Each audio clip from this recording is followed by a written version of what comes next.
Good evening and welcome to the January 8th, 2020 meeting of the Milton Select Board. I'm going to defer the Pledge of Allegiance. Defer the Pledge of Allegiance until we come back for our regular session. Our first matter is item 3, which is our executive session. It is an executive session to discuss litigation.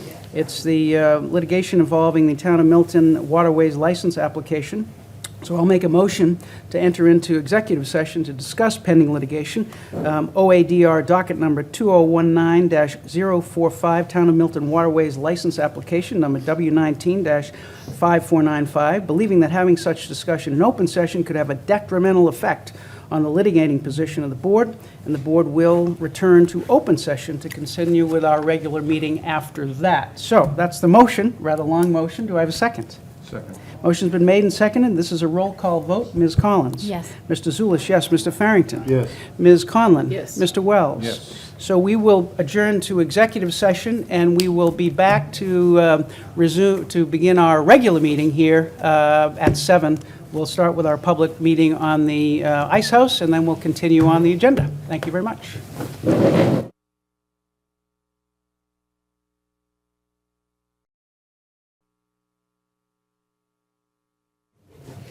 And we are back from executive session. Before we proceed with the regular session, please join us as we recite the Pledge of Allegiance.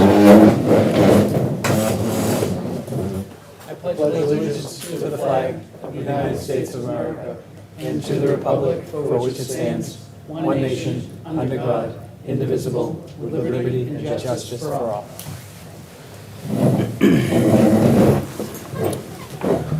Okay, thank you for that.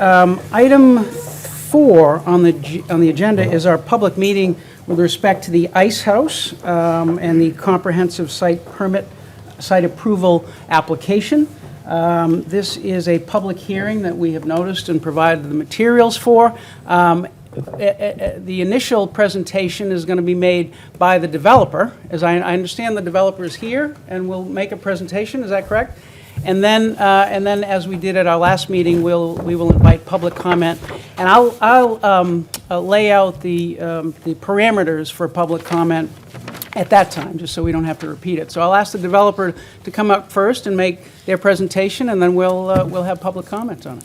So. And if you could just introduce yourselves and the floor will be yours. Thanks, Mike.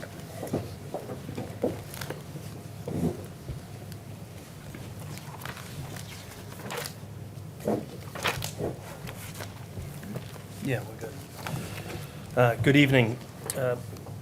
I'd like to thank the Select Board for taking the time to conduct this meeting, and thank you guys for your guidance and assistance in the application process. My name is Charlie Bosworth. I'm a member of the development team for the Ice House located at 485 Blue Hill Parkway.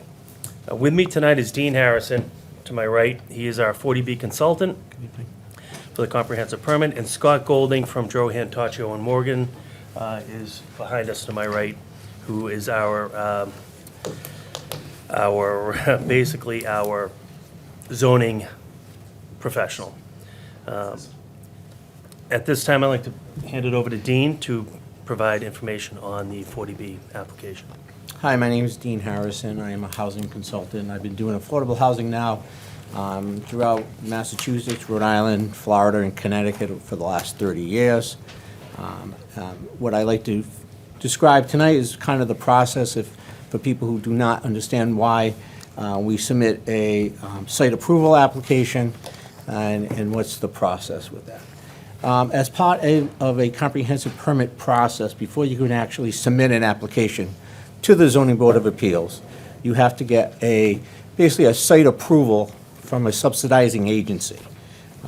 And we have, 4 in the state of Massachusetts.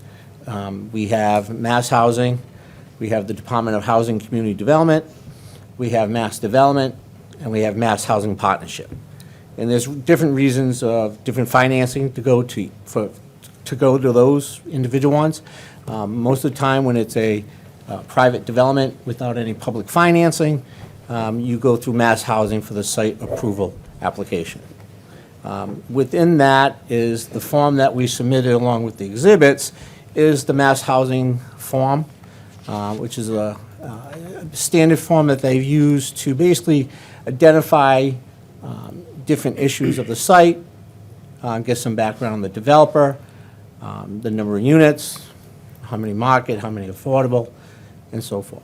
And then from there, they, as you know, they have a site visit, which they've already concluded with the town, and that we're obviously, in the site approval application that we submitted, recently it had been brought to our attention that there was some typos and some corrections that needed, which we have then made the changes to, and it was provided to the town earlier today, yesterday. So I'm here to answer any questions specifically with the application, or any other questions regarding the process before we actually submit an application to the Zoning Board of Appeals. Okay, so, for the purposes of tonight, this is a public hearing, so if there's anything that you want to say about the project, our process right now is to put together our comment for the project eligibility phase, and we have until January 31st for that. We've had some public comment on, I think it was December 22nd, December 22nd. That's all on video, and you can see what those comments were. December 18th. December 18th, December 18th. And we have invited the public to make additional comments this evening. So if there's anything you want to say before that, in terms of outlining, outlining the project, please do so. If any member of the board has any questions, we can do that. And then after that, we'll move on to the public comment and let any of the residents make any comments that they want within certain boundaries, which I'll lay out after. So, anything more from you, and then we'll invite comment from the members of the board. Well, whoever is not familiar with the project at this point, it's a 56-unit development at 485 Blue Hill Parkway. Wood frame construction, trying to keep in concert with the typical New England feel, and preserving as much as we can on the site as far as vegetation, which, as I think all of you have been to the site, there's really not too much, it's pretty much of an open space at this point. The existing buildings will be raised, and the new buildings will take their place. Of the 56 units, obviously 25% would be affordable at 80% of the area median income. And it will be dispersed throughout the 1, 2s, and 3 bedrooms. We do have a mix of 14 one-bedrooms, 36 two-bedrooms, and 6 three-bedrooms. As you probably know, it's state requirement, at least 10% of the units have to be three-bedroom or larger. So that's why we do have this 6 three-bedroom units. We have parking located under the building, and there's also parking located outside towards the back, what I call the back of the site. Unfortunately, our architect had a prior commitment, could not be here for a full presentation of the architectural features, but we do have renderings in our application, not rendering per se, but elevations and plans in our package. If anybody needs an additional copy, let us know. But I think it's pretty straightforward. I mean, it's more usually up to, the process itself. I mean, this is really just the start, and I'm speaking more for both you and the audience. This process, the way if it works, we'll get the site approval letter from Mass Housing. At that time, we can then submit a full application to the Zoning Board of Appeals. At that time, the Zoning Board of Appeals has 30 days to open the public hearing. And at that point in time, they then have 180 days to close the public hearing. And after they close the public hearing, they have another 40 days to render the decision. So that's the timeline. Obviously, it's all dependent upon the complexity of the development, what kind of peer reviews are done, engineering, so forth and so on. So this is very basic. And mass housing roles and the other subsidized agency roles is basically not to determine whether or not the project is a project that will ultimately get built, but more is a site feasible? Is the breakdown of the number of units feasible? Are there any site constraints, more like very steep slopes, it's half wet, any special construction would be needed, because they do look at the overall financial ability of it. As you know, the part of the process being this is that it goes through the New England Fund Bank, which then is a private bank, so at this time, they just look for a bank to be interested in the project, to do the project, which we have provided the letter of interest in the application. So it's very early stages of the application. It's supposed to be preliminary. It's not supposed to be in great detail. That comes through the process. And as you all know, through the 40B process, the first stage is basically getting the comprehensive permit, which is a preliminary approval.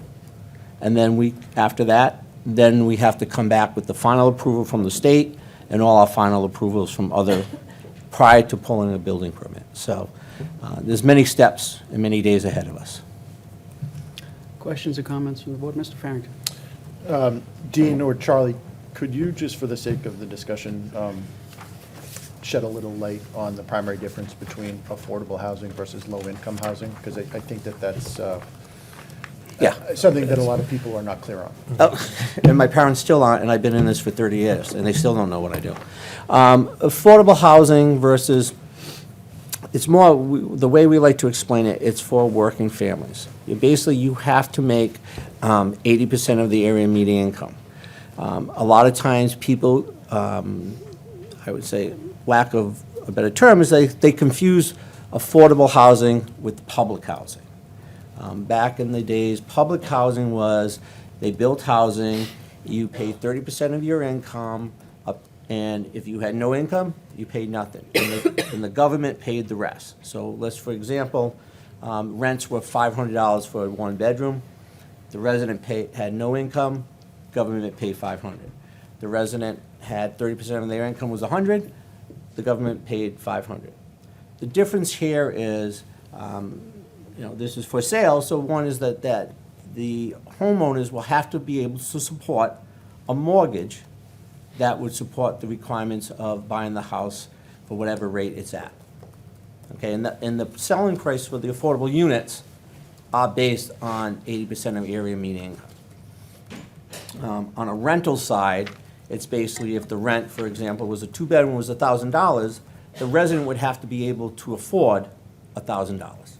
So that's the big difference. Public housing and the old projects, where it was totally different. Those programs do not exist anymore.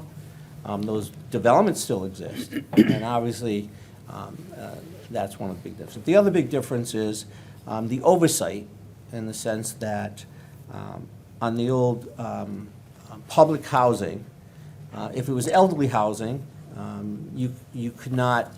There was a requirement in the federal government that you had to accept disability, individuals with disability, physical and mentally, and that could be of any age. So while it was elderly housing, and it was set for either families of elderly from 55 or 65, depending on the program, that they had to also accept people with disabilities. The big difference here is that, we're not discriminating, you have to follow all the fair housing rules, but for sale, they basically have to qualify to meet the income that's required to purchase the home. So is it fair to say that affordable housing tends to be associated with home ownership and low income, or public housing does not? Right. I mean, there's a big difference. On the rental side, the same thing. I mean, the whole premise is to set the rents or the sale price at a level which is no more than 30% of a person earning 80% of median income, just like anybody else going out to buy a house. So whether you make, $100,000 or $1 million, if you're going out, they look at 30% of your income and you can support your mortgage. That's the big difference. Other comments and questions? So So, Mr. Harrison, what you laid out as the fact of the primary criteria, are those things really line up with those things that I was going to mention to the speakers or to those who want to provide comment? And those things that, from our understanding, in terms of what we are going to be commenting on, are whether the proposed project is generally appropriate for residential development, whether the design is generally appropriate for the site, and whether the project, as you mentioned, appears financially feasible, if we have that kind of data to make that judgment. And so along those lines, it is appropriate to accept comment on whether it would be best served if the development had some non-residential space. It would be appropriate to accept comment on structure and design.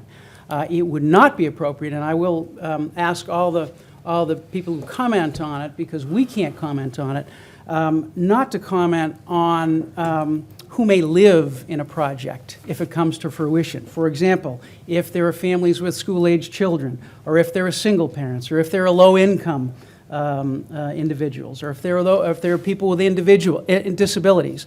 All of those topics are inappropriate, because that is discriminatory.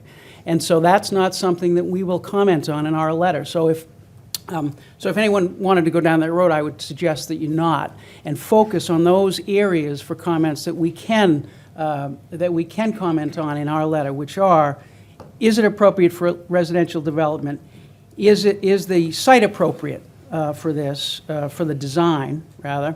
And again, whether there's financial feasibility, that really relates to whether we have comparable data. So I think, Mr. Harrison, I think your criteria really dovetails into what we are looking at in terms of what our comments will be about for mass housing. So, any other comments, questions? Mr. Wells? I just think, we were going to have questions from the audience or not? Yes, I'm going to ask the developers to step back and have any resident who wants to make comments to go ahead and make comments, and we'll take the comments and incorporate them or not into our comment letter that we'll be preparing for the 31st. Great.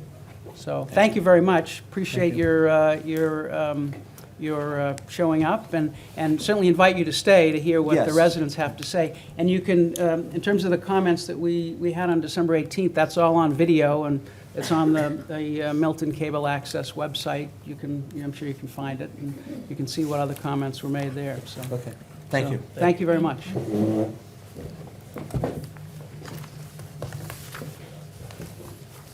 So now this is in the nature of a public hearing, and so, I think hopefully people have been to our public hearings before, and I'll just lay out the basic format here, and that is that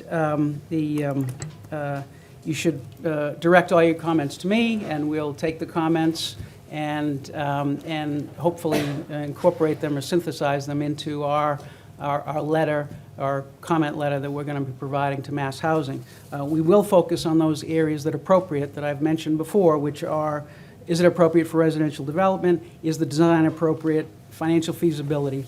And as I said before, that can include whether there should be amenities. That certainly can include that. And whether there should be some non-residential aspect to this.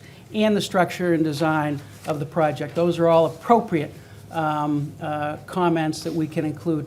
We will not include, and it is not appropriate, as I mentioned, to focus on who may or may not be living in the project if it comes to fruition, whether those be school-aged children or those with disabilities.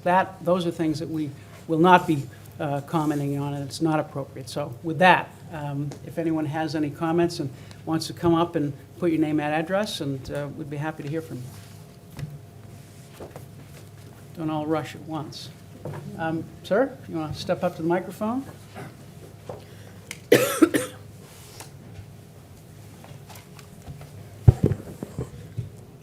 Good evening. My name is Wayne Perkins. I live in Cherry Blossom Way, which is in the Pine Tree Brook apartment area. The Pine Tree Brook drains into Pope's Pond and also exits from Pope's Pond. I walk around Pope's Pond approximately twice a week. I'm very much concerned about the ecology of Pope's Pond. Generally speaking, whenever apartment houses are built, first there's tarmac put down, and there's often oil and gasoline drainage off the tarmac into the surrounding soil. Similarly, landscape architects, even though they design a lovely ecology around the building, the landscape has always put too much nitrates and too much sulfur on the grass, and consequently, that leaches into the pond. Consequently, these ponds almost always wind up having more sulfur, more nitrates, and more algae growth. Furthermore, there are many vernal ponds, vernal pools in the area of Pope's Ponds. These are very small pools that exist in the spring and they dry up. But those are the pools in which amphibians and frogs and many, many other little creatures grow. Their existence is fundamental to the ecology of the pond being well. Has a vernal pool study been done in this area? I'm not aware that it has, but it's certainly something that we could mention in our letter. It's commonly done when golf courses decide to do any expansions. You know, you want to make sure that you're not disturbing the ecology. You're running out of pure, good ecology in the town of Milton. You know, they fish in that pond. Nobody swims there, but in the late summer, you'll see some algae growth.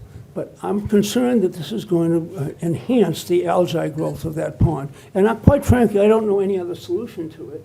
You know, the way the situation is right now, you know, nature sort of takes care of itself. The hydraulics of that area are such that virtually all the water that seeps into the ground ultimately winds up in the pond. I want to protect the pond.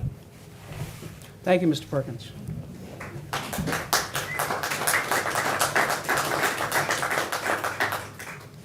Anyone else? I thought I saw another hand, but yes, ma'am. Yeah.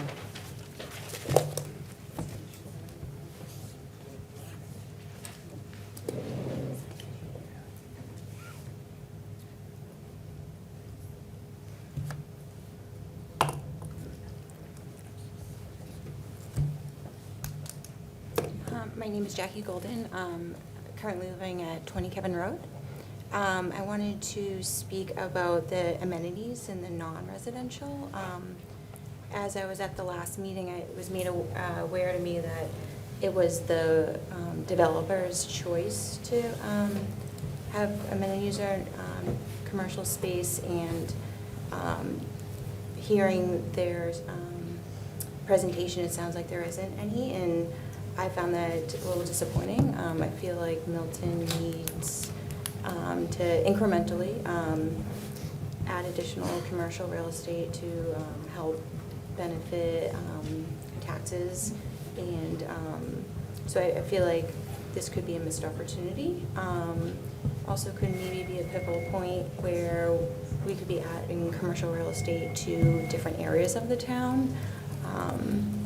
So I just feel like it shouldn't be overlooked. That's pretty much it. Thank you, Ms. Golding. That's certainly something that's appropriate for us to comment on in our letter that we provide to Mass Housing. Any other comments from the residents? Going once, going twice? Oh, there we go. I think the woman in the vest was first. Mr. Chair, while Ms. Sloan is walking up to the microphone, we did receive two comments today through email from Joe Sloan and Joe Meduna. Oh, I saw Mr. Manu, Mr. Sloan as well. Right, late in the day. Great. And I did mention that we are accepting written comments as well, so that if anyone wants to make any written comments, please send them on to us, and we'll.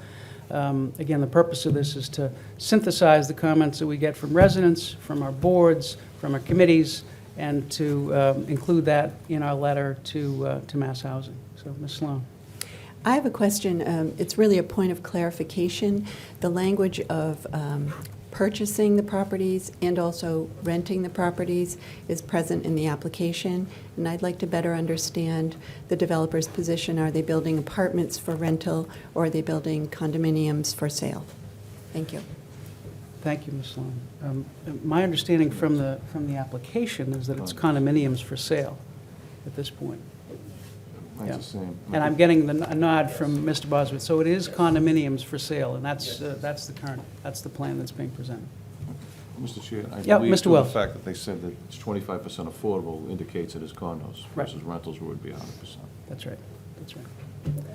And then, did I see a hand, another hand up?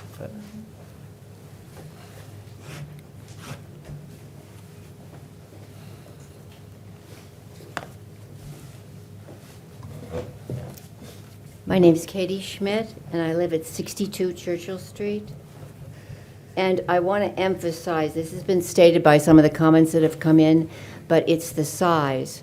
And before, when we were looking at the commercial, and like 2 years ago, we finally got to something that fit on the site.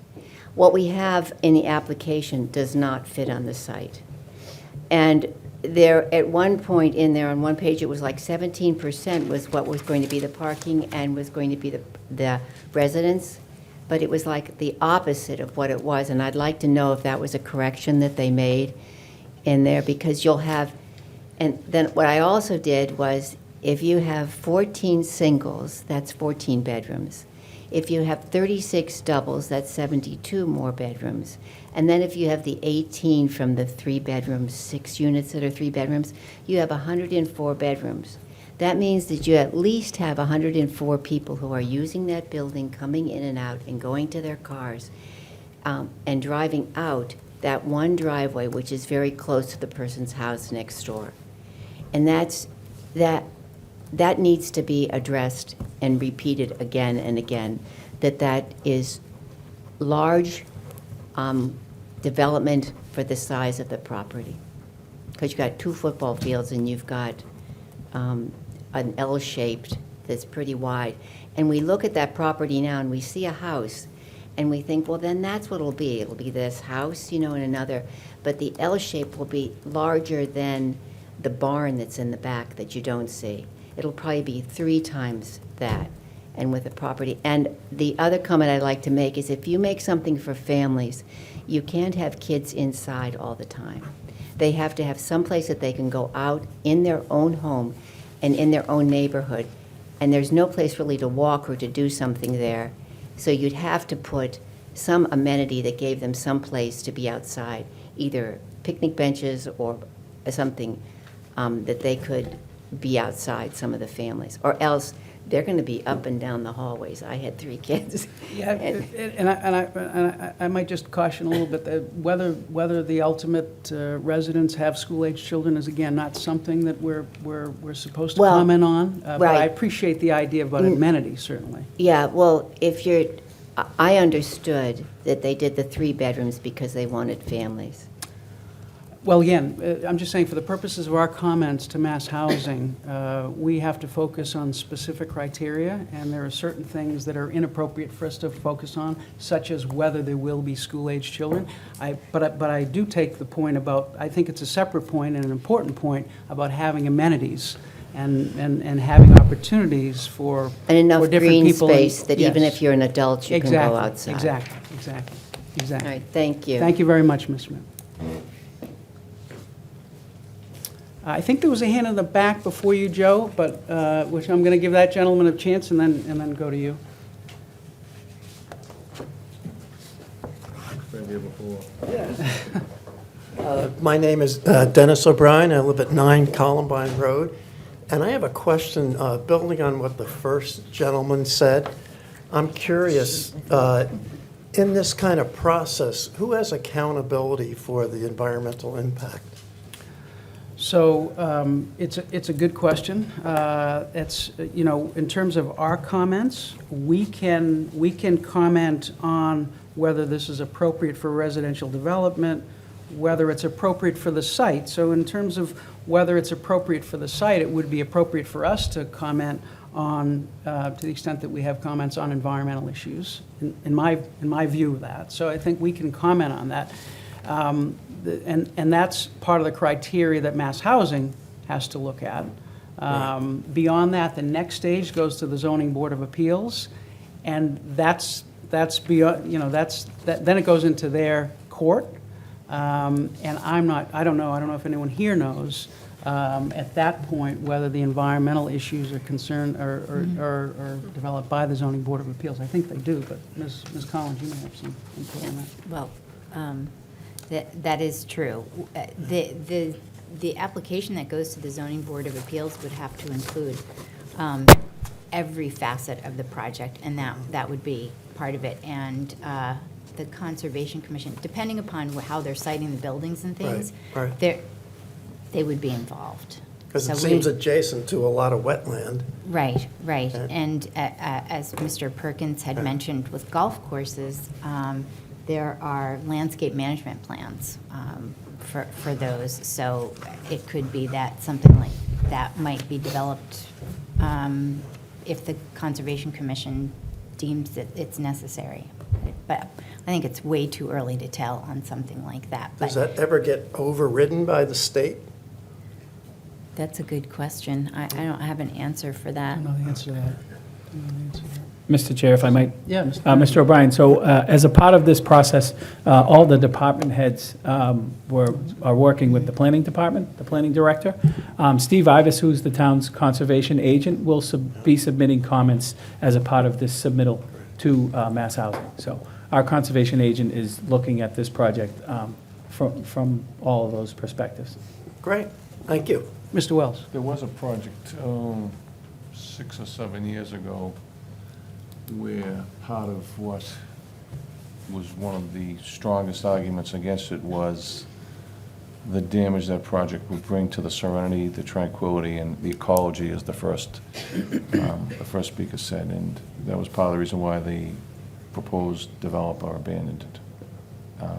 That was about 7 years ago. It was a much larger project than this, but that was part of it. I mean, there's a lot to be said about the serenity and tranquility, as has been mentioned here tonight, of Pope's Pond, and that the way it affects that neighborhood. It's one of the few that are left.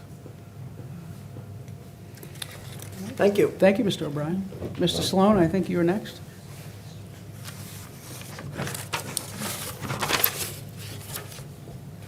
Thank you, Mr. Chairman. I have a question. I'm a little bit confused. I think I heard Mr. Harrison say in his statement that he had become aware that there were some typographical errors in the application, and that he had submitted to the town some additional information, an update is today. Did I hear that correctly? He did say that. I don't know, I haven't seen it I yet. haven't seen it. So this may be new news. Is this something that just came in this morning? Okay, so I haven't seen it yet, but as soon as we have it, we'll post it. Dropbox was shared with the town earlier today. Okay. We apologize for the technical difficulties up here today. There was some stuff that we were going to put up there, but yeah, we can disseminate all that and put it on the website the same way we put that up. I'm curious about that in terms of process, because this, I think what we've been told and what you explained at your last meeting is that this application is what's been filed with the state. So this application is what the town's boards and committees have been asked to go through and give this board feedback to. So is the state process allow this document to be amended, if you will, by these corrections? Because a lot of these things are what the planning board has already drafted a letter that already has a lot of these things in it. So it could very much upset the process. I don't really understand that, because this document is what's been filed with the state, and this is what people have been asked to respond to. So I don't really understand where the process allows for there to be corrections to this document made while we are in this process. Yeah, it's a good question, Joe, and I see Mr. Harrison raising his hand, so maybe he can tell us. Because we haven't seen it yet, so we don't really know what it consists of. Yes, we can amend the application. We will be doing that shortly. I did not do that today. I was going to do that tomorrow. Oh. And we'll be sending a letter to Mass Housing explaining that from some input from the community. There was some typographical errors that needed to be corrected, plus there was some clarification needed on some of the explanation and so forth. So I will make a letter to Mike Busby at Mass Housing, who you all met, and we'll submit that. That application does change. They do review it, and it is amended. I would be more concerned if we were changing, like going from home ownership to rental, or adding site, more lots, so forth and so on. But being where it is, I've done it before on other developments, just to keep things clear. So I will provide a copy of that letter to the town, so they can have it the record also. All right, well, I appreciate that. And then to Joe, to your point, Joe, I guess the question at that point, when we receive it and when we see it, is whether it's substantive, so that we may want more time. If it's changed to the point that we may want more time to comment. And for the record, I think it's important for us to know going forward, as I heard Mr. Harrison just say, that that was based on feedback that he heard from the public as opposed from the town, because the planning board, for instance, has been working on a draft since their last meeting, so it would be, I think it would be very important and very helpful for us to know if any information that the town has been working on has come back to Mr. Harrison or Mr. Bosworth that has prompted this response before the town, before this board has even been able to compile its findings and its recommendation. So Yeah, I think that's important. Yeah, it is, Joe, and I'm not aware that it is. And in terms of the planning board's draft, that's going to be something that comes to us, and that we'll be synthesizing with all the comments to make our comment letter, to prepare our comment letter for Mass Housing. Good. So, Thank you. thank you, Joe. Other comments? Oh, we do have in the back.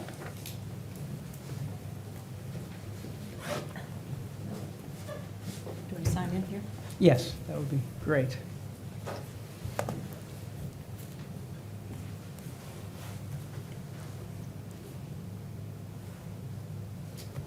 I have a process question. Linda Palmer, 79 Blue Hill Terrace. My street is the first left you would take going north out of this development. I agree with other commenters that it is much too large for the site and for the road that it's on.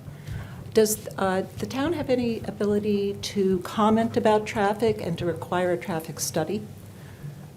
So we can comment on whether the site is appropriate for residential development. And for the size of the development? Yeah, and so in the design, and so it seems to me that would be included in that. I think that would be included within that. I mean, we discussed at our last meeting, and we voted to engage a consultant to help us through this process. And in terms of our process, the plan is to get a draft prior to our next meeting on the 22nd, so we can discuss the draft of the comments and circulate the drafts of the comments. But it seems to me that, based on the criteria, that would be appropriate to include. Yeah, I think there's a general sense that it's just too big. Yeah, Ms. Collins? Yeah. At the December 18th meeting, the question was asked if DCR was going to provide commentary to that. DPW Director Chase Berkeley has reached out to Sean Casey, who's the engineer for DCR, and he's looking into the traffic implications. That'd be great. And he'll add commentary. Okay, thanks. Gentleman in the back.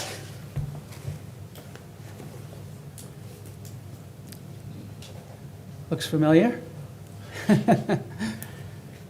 You got my comments today. I didn't have a chance to read them, but Okay. did receive I'm them. not going to go through those comments, but I just really have a question. I'm Joe Modugno from Blue Hills Parkway, 248 Blue Hills Parkway, and a member of the Friends of Blue Hills Parkway, and there's a good group of us here tonight. It was brought to my attention by several neighbors that there could be an encroachment issue, and this, I wasn't sure of this myself, but that on the northern side of the lot, it's actually town land that's been kind of filled in over the years, and actually maybe wetlands that were kind of filled in or buried. That was the first paragraph of my comments that I sent today. So I didn't know if these folks could comment on that, the developer, and if they're aware of that, if this is something that's been raised by other people already, that this major encroachment of town property would need to be resolved, I would think.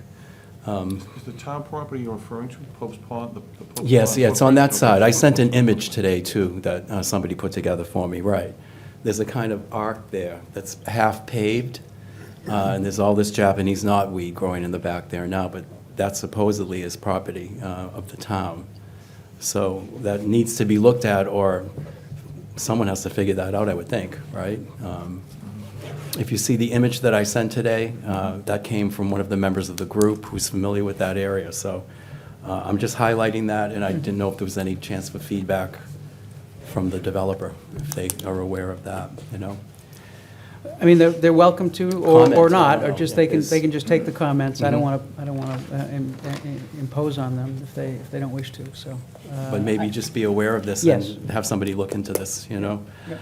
And one last thing, you know, a number of people have come to me feeling that the 3 planned handicapped accessible units, it's maybe not enough, considering Milton's aging population, and that out of the 56 or less, if we went with a smaller, less dense design, we could maybe incorporate more handicap accessible units, kind of projecting the needs of the future here in town as well. So that was something I wanted to highlight. So please take a look at the rest of them. Thank you very much. Thank you, Joe.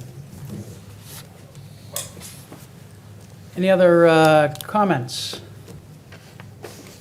All right, I'll try this again. Going once, going twice, and I think that is it. Unless anyone else has a last-minute inspiration? No? All right, thank you all. Thank you for your comments. As I mentioned, the process going forward is that it'll be this board's obligation to put together a comment letter to submit to Mass Housing by January 31st. Our hope is to have a draft sometime around the 17th or prior to our meeting on the 22nd, and we'll discuss that draft on the 22nd. That's the plan at this point. And we'll certainly, as Mike mentioned, we'll, as soon as we're able, we'll get this amended application up on the website and see what that entails, and whether, if it's substantive, I guess there's a possibility we could ask for more time. We could always do that on the 22nd if we feel it's needed. So, all right. Any other comments or questions from the members? With that, I will adjourn this public hearing and move to the next agenda item from our meeting. Thank you, Mr. Bosworth. Thank you. Thank you. Thank you. All right. So, let's see. Item 5 on the agenda is our public comment. Do we have anyone here for public comment? Mr. Johanning, if you want to sign in, please. Already done that. Okay, great. I'm Phil Johanning, 23 Parkwood Drive. You know, I think one of the things that we've talked about with respect to the airplane issue is more interaction between the town and the citizens, or the people who have an interest in this matter. And I still don't feel like we have achieved that, and I don't know how it would be done, but I do think it's necessary. One of the things I think that's important is to get specific responses to specific ideas or requests, not just a general overview like a response to citizen speak, but a response to the citizen on what he has said, whether it's possible, not possible, whether the town will do it, not do it, what's going on. You know, one of the things that really concerns me more than anything is that I think that all of the airplane issues that are going on at the MCAC level are kind of a waste of time. I feel like it's something that is designed to procrastinate, not designed to resolve. When I first came to town, I remember talking to Frank Acavino, and he told me, oh, Bland's is going to resolve your problems. You just need to be patient and wait for Bland's to be completed. Well, I don't think Bland's was ever completed, but it took 10 years. And so I was looking at the Massport site, looking for Bland's and a sort of a recap of the effort, and it's been erased entirely from the site. So I waited for 8 years, well, maybe 6 years, for something to come out of Bland's, and nothing came out of Bland's. Then we've gone to this MCAC thing, and I'm waiting and waiting and waiting. I waited for Block 1, we got nothing. Waiting for Block 2, I still don't really believe that we'll get anything. So we keep waiting for 10 years in total for Bland's, and now I think almost 4 years for the MCAC to actually take some action that will benefit our town, and we've seen nothing. So what's my point? I think our Mr. town... Johanning, if I could just excuse you, we need to open that door, just to make sure we, sorry about that, Sure. we need to make sure the door is open. I think our Can town you get that? Yeah, okay, sorry. needs to be more aggressive. I think we have to recognize that we're not going to get anything out of the MCAC, anything beneficial for us. And we need to maybe engage our Representative Driscoll, our Representative Cullinane, our Senator Milton, and push them to push the MCAC and make it accountable. Something that I've talked about, I talked about it in 2016. I never really received a response, but now that we've seen a part of an aircraft slide, an evacuation slide, fall into somebody's yard, I think we need to recognize that in 2010, we had a body fall out of the plane and drop into my neighborhood. That was very concerning. We've never received any type of feedback on what exactly was done to make sure that that would never happen again. We haven't ever heard about what was the problem at Charlotte Douglas Airport, and how has it been resolved, and are those problems existent in other airports, and how have they been resolved? So, we've waited 10 years now for an explanation of Delmonte Tisdale, and we've never, ever received it. So what does this show to me? This shows to me that if a teenager can fall out of an airplane into my neighborhood, then almost anything is possible. In 2016, I sent a note to the Board of Selectmen, and that included Katie, and I asked whether we could have a safety drill in Milton, whether we could have a simulated aircraft accident in Milton, and see how do we respond? What do we do? Where do our injured people taken? What if it happens during rush hour? What are we going to do? Who's going to secure the site? Who's going to be responsible for the site? What is the role of Milton Fire? What is the role of Milton Police?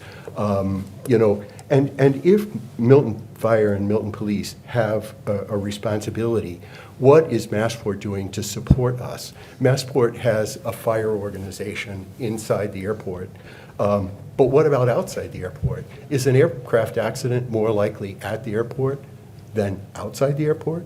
That jet that just crashed in Iran didn't crash at the airport, it crashed outside. Most aircraft accidents occur outside. So what are we doing to make sure that our residents know what to do, where to go? Do we have adequate fire protection equipment to make sure that a large fuel fire could be extinguished by Milton Fire? And I do think it would be appropriate for our town to lean on Massport when we're looking at new fire stations. They should support. They should support equipment. They should support supplies. So, and I think, I mentioned in my piece to the Milton Times that, we have fire drills at work every October. Something always goes wrong. So when you have something as large as an aircraft accident, not having a plan is something that you can't not do. So I think we need to lean on Massport. We need to get their support financially for our public safety organization in the town. And we have to do an emergency drill to make sure that we're ready as a population to take care of the people who live here. To wrap it up, I initially said that I'd like some feedback for specific ideas and specific thoughts, and one of those is the 2002 ROD, which I've mentioned at the Aviation Committee meeting, and I've mentioned to the Board of Selectmen.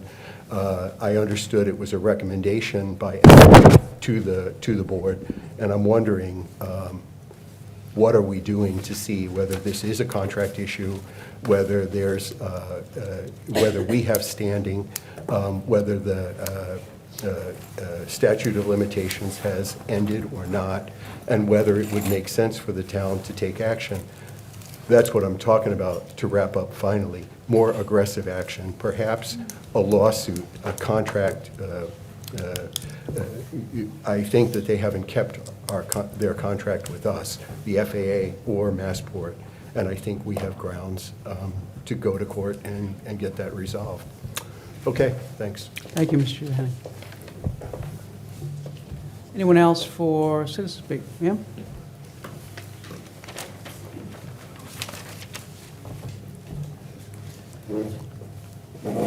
Do I have to say who I am? I'm sorry, it would be great, yeah. Hi, I'm Gloria Adamkitis. I live at 29 Barberry Lane, and I'm a longtime sufferer of the airplanes roaring over my house, my backyard.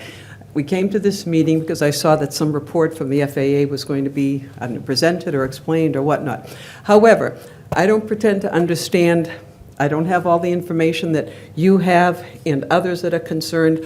What bothers me as a sufferer of the plane noise, what bothers me as a citizen of Milton is the contentious and acrimonious stuff that's going on between our select board and between others that are equally, I think, interested in getting some relief from the airplane noise.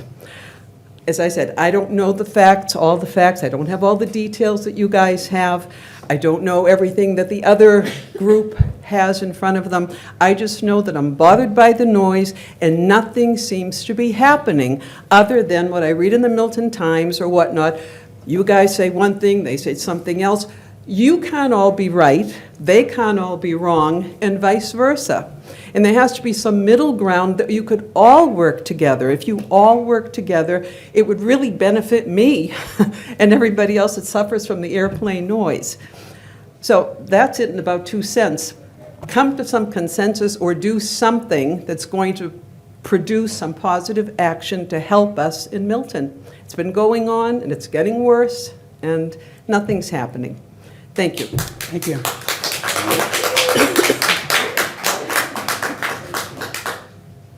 Anyone else for citizen speak? Sir?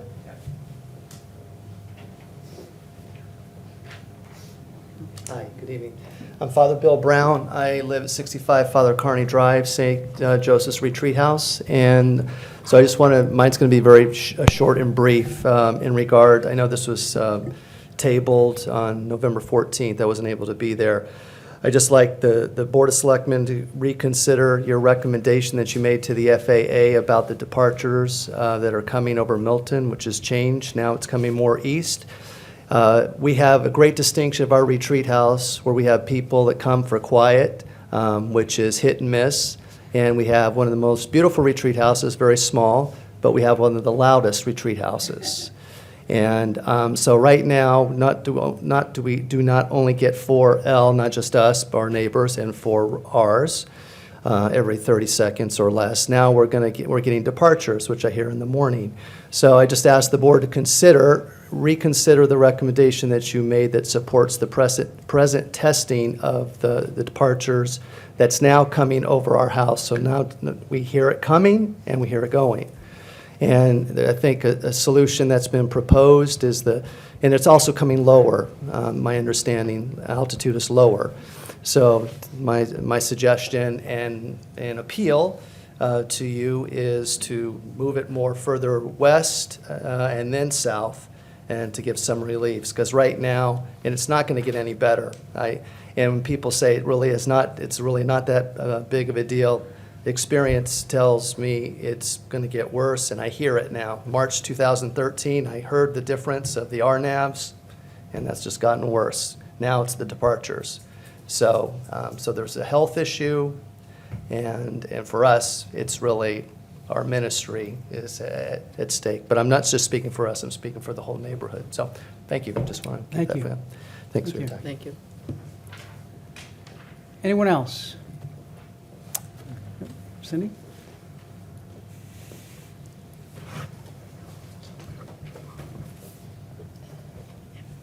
Hi, Cindy Christensen, 59 Colomar Street. I'm here to talk about the airplanes. I agree, we need to work together, and I'm trying. I write to you guys, and I don't get responses. But on a positive note, I was able, at this meeting, to hand our MCAC rep 2 documents that I've been trying for almost a year and a half now to get answers to. And I believe that he agreed to take these once again to the MCAC. The first document was from April 2018, when I, as MCAC rep, wrote out questions for Professor Hansman and his students. They included things like, could the fact that everyone says planes are lower be because of the formula change for the glide slope that the FAA instigated when they went from navigating from the radar to satellite? Questions like that, technical questions. I also asked those questions as MCAC rep in March of 2018, asking for this board's help in getting answers this time. Some of those questions appeared in the letter from multiple citizens that you guys were given on November 14th. So I see it as a positive note that, and I'm thankful that Tom Doherty accepted my documents that I was able to give him tonight. Maybe we can get answers to those questions. Part of the reason why this is important is just today the 33L working group got answers to their technical questions. They asked for data. They received data. They asked for clarification of different proposed paths. They received that information. Milton should have been doing this too. I tried. I failed. But maybe now we've got another chance now that we have Tom Doherty speaking on our behalf. That was the good news. The bad news, the map. The current map on the town's website shows the 4L and the 4R approaches to be an hourglass design, and there's just wrong. I know you are not in a position to answer my question, Mr. Dennehy, but you know where the planes fly. They're directly over your home. This map that's on the town website does not show that. What it shows is that the planes are merging over Tom Doherty's home at about 500 feet apart. That's just wrong. Then they have to fan back out to 1,500 feet where the runways, so that they don't land in the ocean. It's just wrong. It's not good for Milton to have something like that up there. It also brings into question, how will we know if there is finally dispersion, if this is our baseline, if we think that this hourglass design to the 2 parallel straight-in flight paths is an hourglass design? My third point, I've received no response, and I've asked this while I was MCAC rep. These MCAC meetings need to be audio and video recorded.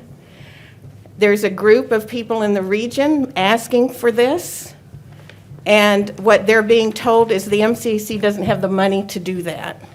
All it takes for an audio recording is a cell phone, an announcement to the chair that you're doing it, and you can record it. I'm not asking anyone to wiretap.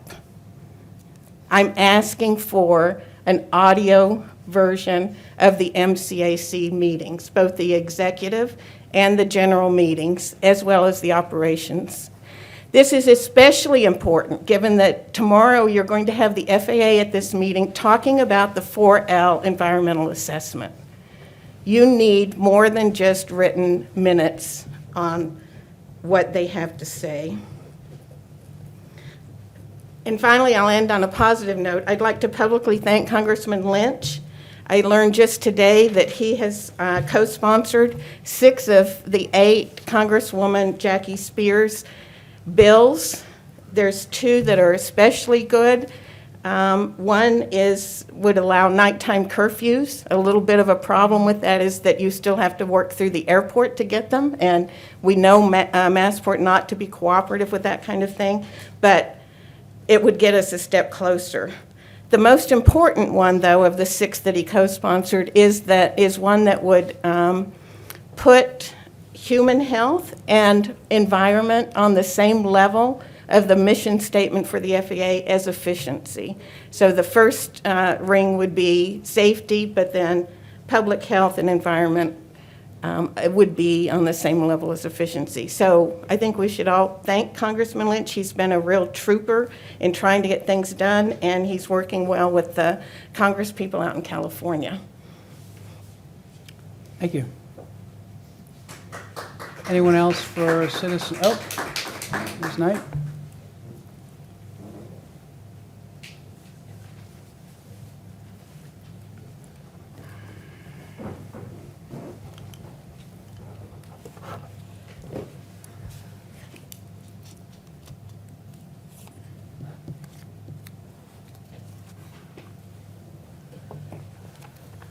Good evening. My name is Suzanne Knight. I live at 25 Spafford Road. And I just wanted to say first that I agree with Father Brown, Bill Brown, who is up here, that basically there is a lot more noise coming from the new flight path. And it definitely would help to move, have it moved. I know that it's a real problem where we live, right in the center of town, right by here, actually, near the town hall. And the other person, of course, I agree with totally is Dr. Christensen. And one of the points I wanted to make was that the Massport Community Advisory Committee meetings, they really need to be recorded. They're not videotaped. They don't have to be videotaped. They're not recorded, though, and they need to be recorded, I think. It would be very important for us to be able to understand what they're discussing, and, you know, it's really our only place to get information on what's going on at the state level, pretty much. And then the next thing I just wanted to say is that, let's see, I have a recommendation for the town to plan for a town hall forum, sort of along the lines of what you did in 2015 with Representative Stephen Lynch. I thought it would be very timely. We would be willing to help you, our group, I'm sure, and with anything that had to do with that. And it would just be 5 years, like the one 5 years ago convened. The program at that time had just inserted itself into our daily lives. You know, we were almost attacked in a way, or assaulted from above. And it's a poorly designed program, and it has now become a leading cause of health problems for people primarily in urban areas, who are already suffering the effects of poverty, racial discrimination, and injustice. So the Next Gen program is nothing more than an assault on people already marginalized in this country, carried out by our own government. Milton residents are suffering. The Next Gen program operates for the purpose of handing to one industry alone It's just for one industry, air transport. That's the airlines and like UPS and all that, the transporting things. That is the purpose for which we are suffering, is for this one industry. And it's a small, isolated economic benefit to one industry that continues to harm millions on the ground. The harm to the public's health and education accumulates each day this experiment for inefficiency for one industry is allowed to persist. The costs surely outweigh the benefits to the industry. The industry itself really has very marginal benefits to this, if you can imagine it. And obviously, we know the costs in real financial costs and in human costs are completely uncountable at this point here. So it is time now for the town to consider hosting or helping to organize another forum, perhaps regionally, and to invite our congressional and state legislative delegations to discuss where we are now 5 years later. Thank you. That's all I wanted to recommend. Okay. Thank you very much. Thank you very much. Okay, anything else? All right, seeing none, thank you all. We can move on to... Mr. Chair, may I ask a question? Yep, Ms. I think I'm losing my voice from getting a cold, so I apologize for my voice. Are we going to have citizens speak at the end, or are we going to move it up? You to mean address- public comment response? yes, If it's the will of the board, if the board would like, oh, all right, the board wants to move I public mean, I comment think while we have some response people up? here who have asked some questions and made some comments, I All think right. we should respond to at least some of the incorrect information that was provided. So we will move, we will move next to item 23, and we'll put our Eagle Scout on hold just for a few more minutes.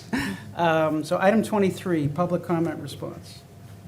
Ms. Conlon, do you want to? Yeah, I just would like to answer a couple of questions, and I think at the November 14th meeting, we were able to dispel the statement that a new flight path has been already put over the town, but I think we should take the opportunity to do that again. I'd like to personally assure Father Brown that that is not the case, that we did not support a specific runway 27 path. What we did ask to be was to be part of that conversation. We supported something that would give that has legal standing for the town, that would give the town a seat at the table and a voice to be heard and to be part of the discussion on 27, if there is ever going to be one, and we don't know that there will be at this point. Because, as I understand it from our CAC rep, there's not a lot of agreement in Boston, and Boston is the primary driver of runway 27. Phil Johanning raised a question about emergency planning and whether we had followed up on his question from 2016. We did. Milton has a local emergency planning commission. They're a group of professionals. They include the fire chief, they include the police chief, they include many people in town who are responsible for any type of an emergency, how we would respond to that. We did refer that question. We were told at the time that Milton had taken part in some type of training, I don't remember all the specifics, but in Quincy, that related to the airport. About a year prior to that. So that's something that we did refer to the professionals in town who were charged with planning for those types of emergencies, and that was followed up on. So those are the two main points that I wanted to respond to. One, the incorrect information that's been out there about runway 27. The board has not asked or recommended or suggested that additional runway 27 departures should be put over Milton. That's just absurd to make that argument. We have been arguing for dispersion, and we have been arguing for a long time. The town has been engaged for a long time on these issues. And certainly runway 27 is not something that we're looking to increase over the town of Milton. So I think we addressed it on the 14th, but we continue to hear that comment. And not everyone who's here tonight was at the meeting on the 14th. If you weren't, I suggest that you watch the tape, because I think it was a pretty informative meeting. So those are the 2 points that I wanted to respond to. Thank you, Ms. Conlon. Mr. Wells. So just a follow-up to Mr. Johanning's comments. First, regarding the Tisdale matter, which clearly everyone knows I was chief at the time of that incident. I mean, the story of Devontae Tisdale is a very sad story of a 16-year-old boy who was from Baltimore, who had been sent to live with his father in South Carolina, or North Carolina at the time, and he wanted to go home. He was trying desperately to get back home to his mother, and we managed to travel the 18 miles from his home to the airport, gain access, and I'm not going to, much of it is classified, so I can't, because Homeland Security, because of the fact he breached a Homeland Security, all international airports or national airports fall under jurisdiction, Homeland Security or TSA. He did manage to get in and secrete himself inside a plane. The fact that when that plane was coming in, and I've said this in many meetings, I'm no expert on air traffic. I'm no expert on much of you two and my colleagues and all the people in the room. But I have done hundreds of investigations, and I was privy to every aspect of that from 30 minutes after it happened until it came to its conclusion 2 weeks later. He secreted himself in that plane, and when the plane came in at about 2,800 feet or just over around Lombardo's and Randolph, it deployed its landing gear, and he fell out. And the direction of his body caused him to land in Mr. Johanning's neighborhood. It's a tragedy, and it's a unique thing, but one of the things that anyone in law enforcement or the Justice Department could tell you is that it is very tough to, in a free society like ours, to diminish every opportunity that someone has, and sadly, Mr. Tisdale took care of that. But with regard to the planning and preparedness, to echo Katie's points, and I give it far more, Chief Grant belongs to Metro Fire, Massport is part of Metro Fire, Boston. We have handled major events in this community for as long as I can remember. On the police side, I go back just to most recent, the Marathon bombing in 2013. We had multiple assets there within an hour of that happening and throughout the week. We have numerous regional partnerships. They train and drill. We should be extremely proud of everything that they do each and every day. Training is on their forefront of everything that they do, both the police and the fire, and everyone in the LAPC, and the LAPC was formed after 9/11 in 2001. These are things that people talk about. There is no one that I can think of anywhere in this region of public safety that does not realize the possibility of just what happened in Tehran happening here on any given day, a plane falling out of the sky. If we know about airplane noise, you know about the possibility of an accident. But as to the ability of them to handle it, I have zero, not one scintilla of a doubt in my mind they would be able to handle that, just as any other thing that's happened. And I give you something as simple as, many of you remember the anarchists who decided to deploy themselves on 93 North at 8 o'clock on a Friday morning about 5 years ago and completely shut down 93. That was one well-thought, executed plan. They handled that flawlessly. It took some work, but everyone there, all the regional partnerships did a great job of that. So to Mr. Johnny, to your concerns about their training, their ability to respond, and their plans, when you go to sleep tonight, don't worry about it, because you have an excellent crew of people that can handle just about anything that's going to come your way. I still worry because the public is part of the plan, and we don't know what our part is. Don't worry about it. They'll take good care of you. Other comments from the members? Mr. Farrington wants to move on. Mrs. Collins, you're all set.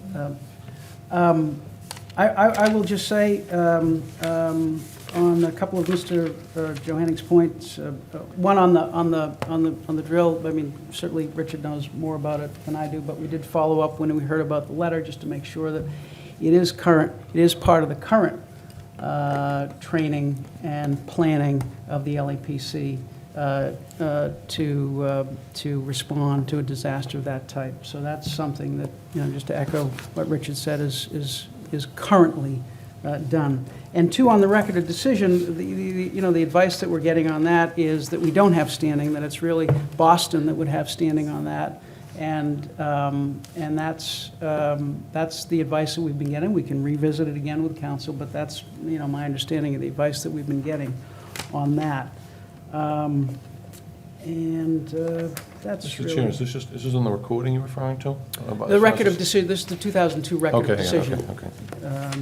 And then, finally,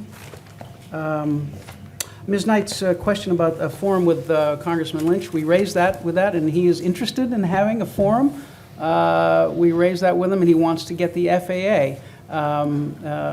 But, the timing, when we raised it with him, I think it was in maybe October, November timeframe, and he wants to get the FAA. And that's the timing on that is unclear. So, but that is at the front, or it was certainly on his mind, And he was at the time talking about reaching out to the head of the aviation subcommittee to see if we could do that. So I think I reported on that after the meeting, but certainly we can follow up on that as well. So, so anything else?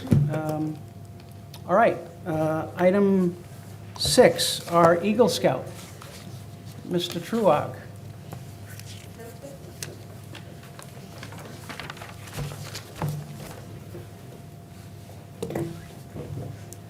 Hello. I came to the select board on April 24th of last year, asking for approval of my Eagle project, which was restoring the Pine Tree Brook bridge that crosses from the high school over into the neighborhood. And so I have a couple things for you today. I have some pictures of before, during, and after the project of the bridge and the surrounding area. I have the remaining funds from the fundraising that we did for the project. And I also have a thank you card for you, Mr. Wells. Thank you for your generous donation.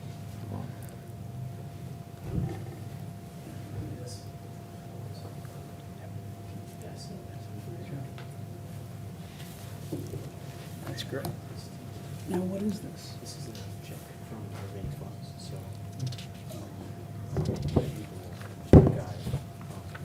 Should give the remaining funds back to the beneficiary.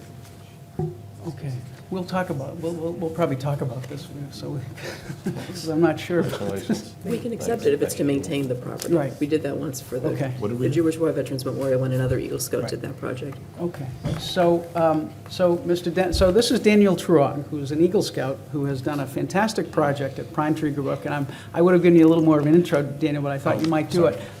Did a fantastic job at Pine Tree Brook, and has provided pictures, and certainly a thank you to Mr. Wells for his donation. And it's correct, Daniel, that you collected donations to help with the cleanup, is that right? Yes. And now you want to give the select board the check for the remaining funds, is that right? Or the town, not the select board, pardon me, not the select board, the town. So this would be the remaining funds for, and it would be for the upkeep of Pine Tree Brook? Yes. Okay, and I think we can accept this, is that, we Yeah, to Member Conlon's point. yeah, I think we've done it before. I'm going to just see what the amount is here. We don't need warrant committee approval for this? How do we make sure that it goes towards that? Well, we'll have to figure that out. So this is a check to the town of Milton from Troop 5, Milton BSA, dated January 6th, in the amount of $149. And it's, I can't make up that word, but it's from Daniel Truog. Looks like entrepreneur? What do you, well, anyway, so we will, Daniel, we'll check on this and how we handle this, because your intention is that this go towards the future cleanup of the Pine Tree Brook. Yeah. All right, so we can, I think we can accept it, but we won't vote to accept it until the 22nd, because we should probably get some clarification. Town council's here, but I don't want to put that on him now. We'll figure out in the next 2 weeks how we accept this money and how we make sure we use it for Pine Tree Brook. So that's fantastic. So Mike, I'm going to give this to you. Get it out of my hands. Oh, this is the report, okay. So great. And maybe we can put this up on the website. Certainly, that would be my suggestion. Yeah, let's put this up on the website, because this is great. Any comments or questions from the members? How was it? Ms. Oh, Collins. sorry. No, go ahead. I'm sorry. Ladies first. All right. I just thank you, Daniel, for all of your great work. I'm looking forward to seeing these pictures. I haven't been over there recently, but thank you for your work on this project. These Eagle Scout projects are always great, and it's a great benefit to the town to have the service provided by the Eagle Scouts. Thank you. Was it harder than you thought, Daniel? Was it? So it didn't end up being that bad. We had 2 different days that we worked on in August, from the 24th and the 25th. And so we had a lot more volunteers than I expected. Yep. From members of the troop and other citizens of the town. We had around 32 volunteers. Great. And we worked, I think, in there it says we worked a combined total of 118 hours on the project. Okay. Among all of us. Yeah. And that's not just over those 2 days, but also preparing for the project and getting materials and things like that. So overall, it went pretty well, and I've received compliments from neighbors about how good the bridge looks. 100%. I live right around the corner from this bridge. I walk it frequently, and number one, it needed it. So good on you for identifying that as a problem that needed to be fixed, and it looks fantastic. And I hear people in my neighborhood commenting on it all the time, so good on you. Job well done. Other comments and questions from the members? Have you had your court of honor yet? Sorry, Have what? you had your court of honor? Have you all? No, not quite yet. I've still got a few merit badges to finish up. How many? Just 2. So. You do that by Monday. Very How many Eagle Scouts in Troop 5? A lot. Okay. More, there's, More than 10? definitely more than Wow, that, yes. That's impressive. It's impressive. Well, congratulations. Well done. Thank you. Thank you so much, Daniel, and congratulations. I see your proud parents are both here, and you're... Yeah. So, No, we're not taking it. as part of the project report, I need the beneficiary's signature. So if you deem it to be worthy and having fulfilled the promise that I made to you back in April, I would like a signature on the last page of the report. Mr. Chair, I'll make a motion to approve the Eagle Scout Service Project, Boy Scouts of America, as prepared by Daniel Truog. The Eagle Scout Service Project name was the Pine Tree Brook Bridge Restoration, which took place from 8/24/19 to 8/25/19. Motion's been made and seconded. Any further discussion? Can we just authorize the chair to sign the Yeah. form? And I'll take that Yeah, as I'm a go- friendly amendment. Okay, and I'll sign it so you can walk out with it tonight, so we don't lose anything, because your father is very anxious to get it, I can see. Any further discussion? All those in favor? Aye. It's unanimous. Congratulations, Daniel. I'll sign it, and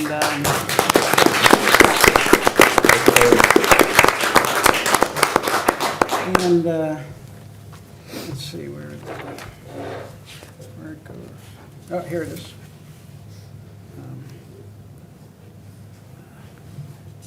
Yeah. Under beneficiary, right, Daniel? Yes. Town of Milton Select Board.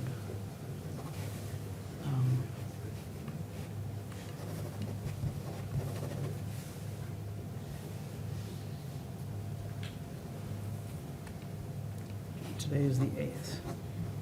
Great, congratulations. Here you go. Don't be a stranger. Thanks, Dan. Thank you. You're free to go. You're all All right. set. Congrats. That's TRUOG. All right, item 7, discussion of short-term rentals, Airbnb with Mr. Prondak, who's here. Hi, Joe. Come, Joe. Joe Prondak, Building Commissioner. Katie? All right, Joe, so do you want to tell us what the idea is here? Do you want to describe it? Describe the issue and the thought? Well, recently, we've encountered a couple of Airbnbs, some problematic for the town, for abutters. And we have a bylaw that was not written for Airbnbs, but it does deal with paid guests, so to speak, and that's kind of the part of the bylaw that we use to limit what you can do with an Airbnb or short-term rental. So I guess the question is, what does the town want to do with Airbnbs? Right now, we can, it's allowable under the bylaw to use a short-term rental service for up to 3 unrelated guests as an accessory use in your home. But you can't do it as a primary use, in other words, live somewhere else and rent out the entire home. So the question has come up, is that sufficient? Do we want to keep it at that? Do we want to make it more restrictive, less restrictive? There's been some, I think, some discussion from the state as to enable some revenues to come to the town from that, but in looking at it, I'm not sure that we would benefit that much. But either way, there are, whether we keep things the same or lessen the restrictions or tighten the restrictions, we're performing enforcement acts now, and we're going to continue to do that. Just as an example, we recently came across 3 through complaints of citizens, and we sent 3 cease and desist orders. 1 we believe has complied, and 2 we were just able to confirm today that the sites are still active. Enforcement is going to be a challenge, and it was interesting when I was told or asked to come to this hearing. I on the web Googled short-term rentals, and everybody talks about Airbnb and sometimes VRBO. I think those are the 2 big players. But if you Google short-term rental, I came up in just a couple of seconds of a couple of dozen sites. And then I went to my iPhone and did a search in the App Store and found a couple dozen more sites.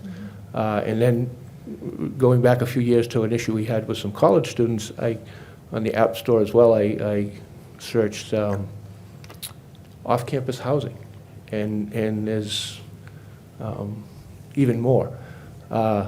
So I think that's going to be a challenge moving forward.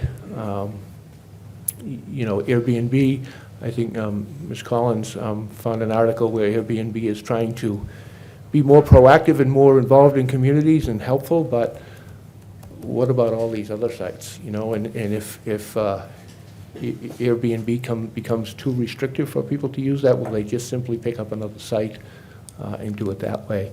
But also interesting, I think in the state law that caused short-term rental companies to register their users. One of the sites that is still operating that I mentioned is not registered, or is not registered on the list that we got from them, yet they're still active. So I think there's always going to be enforcement issues with that, and really. So I guess what do we do? Do we keep it the same, or adjust it either way, up or down? So it sounds like the issue is whether we want to propose to town meeting a bylaw that would regulate Airbnbs or short-term rentals in a different way or in a more specific way. It sounds like that's the idea, which I think other communities are talking about. So I think that may be the issue, but I'll open it up for questions or comments from the members. And Ms. Collins. Well, I am concerned about residents being exposed to party homes or, I mean, if we allow people who don't live in homes to rent out their homes for events, or I just don't think that's a positive for Milton, so I don't know that I would be looking to make this less restrictive. My real question is, and I understand your point about us having not really a large upside on revenue, because Jen gave us a list, and maybe there are between 15 and 20 registered at this point, and maybe there could be more, but I would like to see it kept to, owner-occupied homes and really restricted to protect the surrounding residents. The other part of that is, though, you mentioned enforcement's really difficult, and I'm aware that there's a limited amount that we can really do to enforce, and I don't want to put an undue burden on the building department, because it's not, I want to do something that makes sense enforcement-wise, but also makes it clear what we do expect of people. Yeah, and I think, assuming we keep it the same, because right now, to me, it is pretty clear that it can only be done as an accessory use. You have to live there. And I think that's what through some of our research, I think that's what most communities are looking for.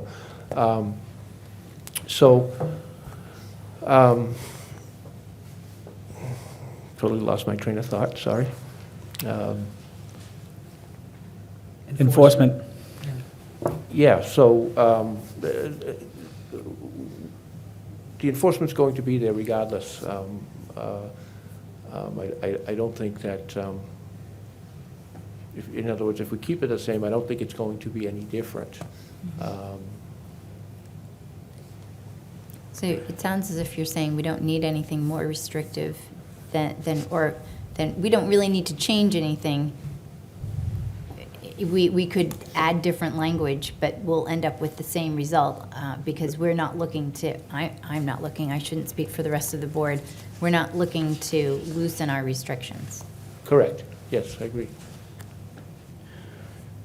So Joe, I guess the question is, ideally, what would you have to make enforcement better or easier for you? What would we put in place that would help you in terms of enforcement? Well, I think that a discussion with the town council as to the current language of the bylaw, and could we improve on that? Because the bylaw was written before these ever existed. Right. But I think our bylaw is just a little bit better, given the fact that it was written so long ago, but it does adapt very well to this particular use. So I think we're in pretty good shape, but maybe town council, if he and I and Mike could sit and go through that, we might be able to come up with some language that would be helpful.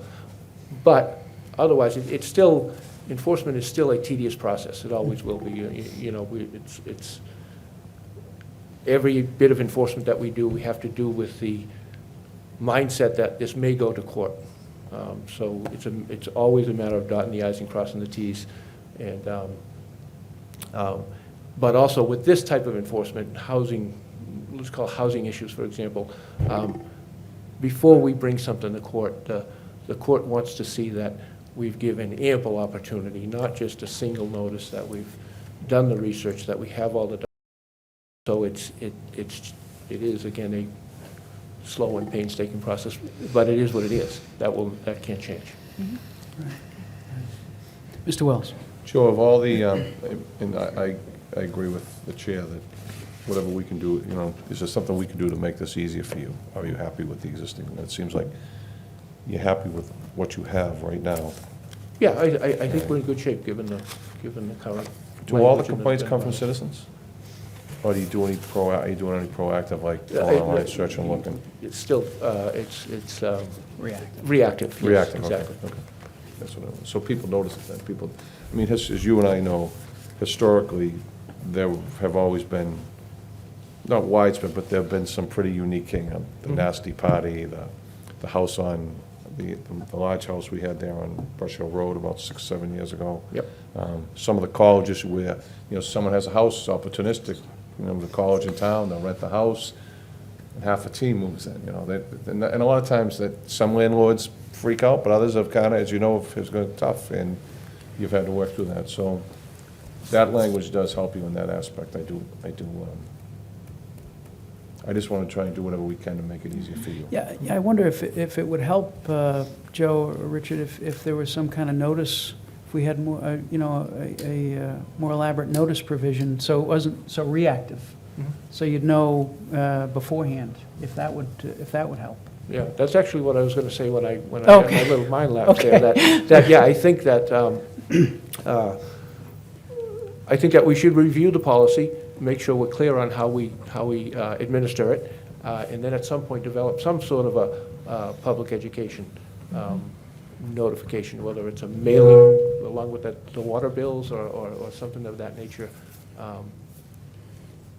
I was actually thinking, I think that makes a lot of sense. I was actually thinking notice in terms of that kind of use, you know, so that you know, rather than just having the residents or the neighbors have to let you know, maybe if there was some kind of notice provision from the user.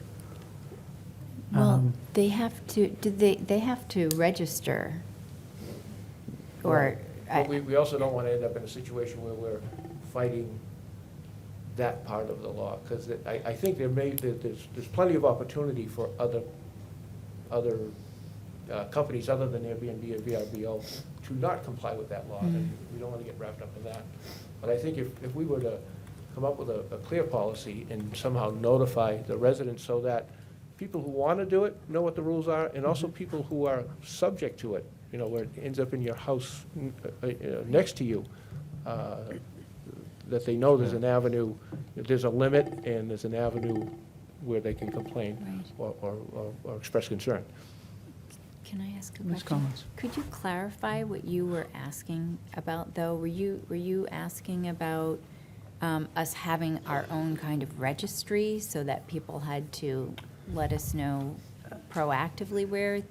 I wasn't thinking that down. I was thinking along those lines, but not that specific. I was thinking about some kind of notice provision so that we know where these parties are going to be or where these events are going to be in advance, so that you don't have to get a call from a neighbor after the fact. And again, this is something we need to look into, and I think your suggestion of you caucusing with town council and Mr. Dennehy makes good sense. But I'm just wondering if it would help you if there was some kind of advance notice, and I don't know what form it would take, but some kind of advance notice about where these things were going to occur. Yeah, just thinking off the top of my head on that, if we make that a requirement, it then becomes another enforcement issue. Right, that's right. You know, so if you tell people they have to register, then we have a bunch of people that don't. Then what do we do?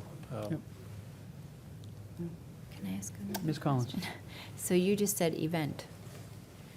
And one of the things that I've been concerned about is people renting out spaces in their homes for events. And I'm not really sure how different that is from, say, if I host something for a charity I'm involved in and people come to my house. So, which I hadn't really thought about before now. But the real complaints that I've heard about have been large parties or large promotional events for services or products or things like that. So, Right. so I I'm a think little unclear about what should be allowed and what is allowed. Yeah, but I think like the fundraiser you would hold at your house or a political event, I think that would fall under a different accessory use category. I don't think that would fall under this. Okay. issue. So I this think- wouldn't be considered any kind of discrimination if we said you really can't do that in a short-term rental? Well, if another party, not the owner, Not lives the owner, there, right. rents out the space and then holds an event, yes, that would be an issue. That could be an issue. Right, and that's one of the things that I'm primarily concerned Yeah, about. and that's an issue now. Yeah. So but that's what you're saying, that's covered by our current Absolutely, bylaw? yes. Okay, thank you. Other comments or questions? Mr. Chairman, if I might. Mr. Dennehy. Jen McCullough has been doing a lot of research on this. There are some communities, surrounding communities that have adopted it, like Boston. They do require anyone who's renting a room, a unit, anything like that, for less than 28 days to register. Again, to Joe's point, enforcement is the key, whether they're registered or they're not registered. Some communities, like Boston, are asking for a fee for that. to cover some of the costs, administrative and enforcement costs that go along with it. That's something to think of. But as these communities are adopting new policies to change with the times, because as I spoke to Joe about coming in here tonight, he enlightened me that there's more out there than I thought there was as the town administrator. More often than not, it's a call to the police station on the weekend from a neighbor, and then Monday when you get there, you find out that it's not necessarily just a loud party, but people that have rented a single family or an estate in town or a multi-family. So it's a developing situation, but there are communities that are requiring registration and charging a fee for that to help subsidize some of the cost of administering and enforcing. Other comments or questions?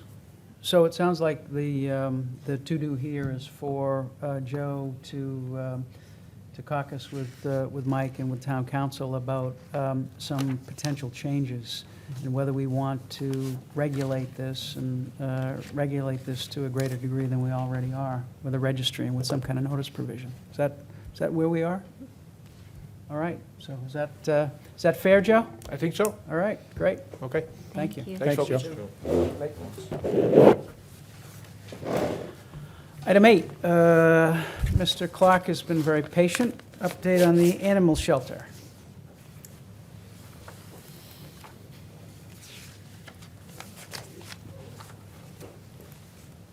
Good evening. Good evening, Bill. So, for those who don't know, the Animal Shelter Committee was appointed 5 years ago. A long time. They met tonight, and the new animal shelter is due to be off the access road on a lot approved by the selectmen. The new structure planned to be 5,103 square feet. We keep shrinking it. We're down to the final design right now. It's only taken us about 2.5 years to go from 7,500 down to the 5,100 square feet. The new building will have a garage for the animal control officer.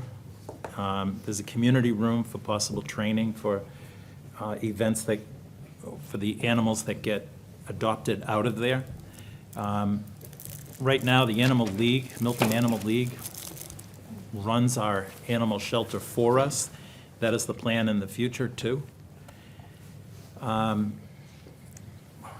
We currently have plans for, our architectural plans are at 95%. We're still missing the plumbing, the electrical, the structural. The structural is the foundation. And our civil engineer needs the foundation in order to complete his. The architect says I should have all of that by Friday. If I get it by Friday, that means I get to review it, and the committee is due to meet again next week to approve the plan and send it for, put it out for RFP. It's not going to happen that quick because it's the review of those plans themselves. We have to go line by line and look to make sure that all of the plumbing, the mechanical, the electrical, everything is in there. And then we have to see how it fits in with the RFP process. We will make sure that the plan itself meets Chapter 149. And we have to make sure that, so that we can go back and we can look at each one of the subcontractors and the general contractor that's in the bidding process. We expect the RFP probably beginning of March, responses by April and May. We should have a final choice by, we hope, June. I do have my fingers and my feet crossed, which would put construction potentially this coming summer. We've met with the neighbors. We actually had a conversation with our one, used to be contentious, not contentious now, neighbor. And they're okay with the idea that we move the building away from their property. We've lowered the building. We put a berm in the back. We plan to put vegetation on top of that berm. We've done everything we can to make it user-friendly for the neighborhood. The building is a masonry building. It does have an exterior pen, but the exterior pen is not one of open the door, let the dog go out, and let the dog bark. That's not the process that the Animal League uses now. Somebody would be with the dog in the pen area, and it's only, might be exercise, it might be while they're cleaning that particular pen. So because the building is masonry, all the sound is inboard of it, due to meet with the golf course in a couple of weeks to go through the final design with them, that it's all my abutters. Thank you, Bill. Questions, comments? I have two. Mr. Farrington. Bill, if we're asked, and allowing for the fact that these are vague timelines, understandably, you're doing the best you can, and I know what it's like to have RFPs, and proposals, so on and so forth, but target date to break ground, target date to complete. Or better yet, in the alternative, from breaking ground to completion, how long? 9 months. 9 months? 6 to 9. Okay. I'd say 9. Okay. And you're anticipating breaking ground in the summer? I would say this summer. Okay. Okay. Can you help me a little bit, like a month, maybe? I won't hold you to it, I get it. I said June. But I'm I asked. said June, he did say June. June? I said June. Okay. So you figure we break ground in June and we finish up, I mean, 9 Next months spring? from then? Yeah, January, Feb? Spring. Okay. As long as we don't come in with, if we can get the structure in and they can work through the winter on the interior, Okay. it works. Did you have something else, Tony? or That's all I have. Other comments, questions? Thank you, Bill. That was easy. And, yes, well, it's all good news, right? It is. So, Thank you very much. All right. Do you have anything else? No, I'm I was going to gonna cut give you you some of off. that 40B stuff, but we'll do that later. Oh, okay, all right. Thank you, Bill. Item 9, runway 4L environmental assessment.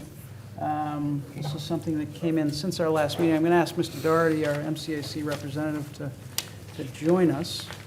On December 23rd, we received notification from the FAA that the contract had been awarded for an environmental assessment of the 4L of a proposed RNEV for the runway 4L. This is something that has been in prospect since 2015. But according to the FAA, according to the regional administrator, Ms. D'Alessandro, the project had entered budget and planning, and it was recently funded. And so this notice tells us that this process of an environmental assessment will be, actually an overview of this process will be provided to the MCAC at their meeting, which I believe is tomorrow. And they tell us there will be a formal community engagement process, including notifying the public, community workshops, opportunity for the public to comment on a draft environmental assessment, and they are anticipating completion, they say, later in 2020. So this is given the effect that this has on Milton, this is very important for us, and so we need to develop a plan on how to participate in that process. And so, Mr. Doherty, you can fill in fill in more than I have given, but that's the purpose of this discussion, is this notice that came to us on December 23rd. Right, Tom Doherty, I live on Adams Street. And just to be clear about the agenda item, I posted the notice when it came out on the page for MCAC on the Milton website. And as we all know, we've got two 4L paths, and the notice has to do with the JetBlue 4L path. And everybody who's under it or near it knows what that is, but that's, West Milton and Mattapan and Dorchester and South Boston. And so that's the specific notice as to the specific runway. And at tomorrow's Massport Community Advisory Committee public meeting, there's going to be a 10-minute, at least that's what the agenda indicates, overview from an FAA employee concerning the environmental analysis that the FAA will be conducting regarding that JetBlue 4L path. Now, the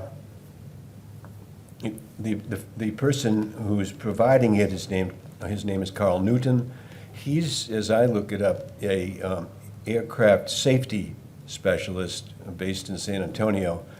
I have been told that the overview to be given tomorrow is really basics on what an EA is, what an environmental assessment is, as contrasted with specifics by a team member of the team as to what is then going to happen. So that's a down-the-road issue that we'll find out tomorrow about what's the timing of that.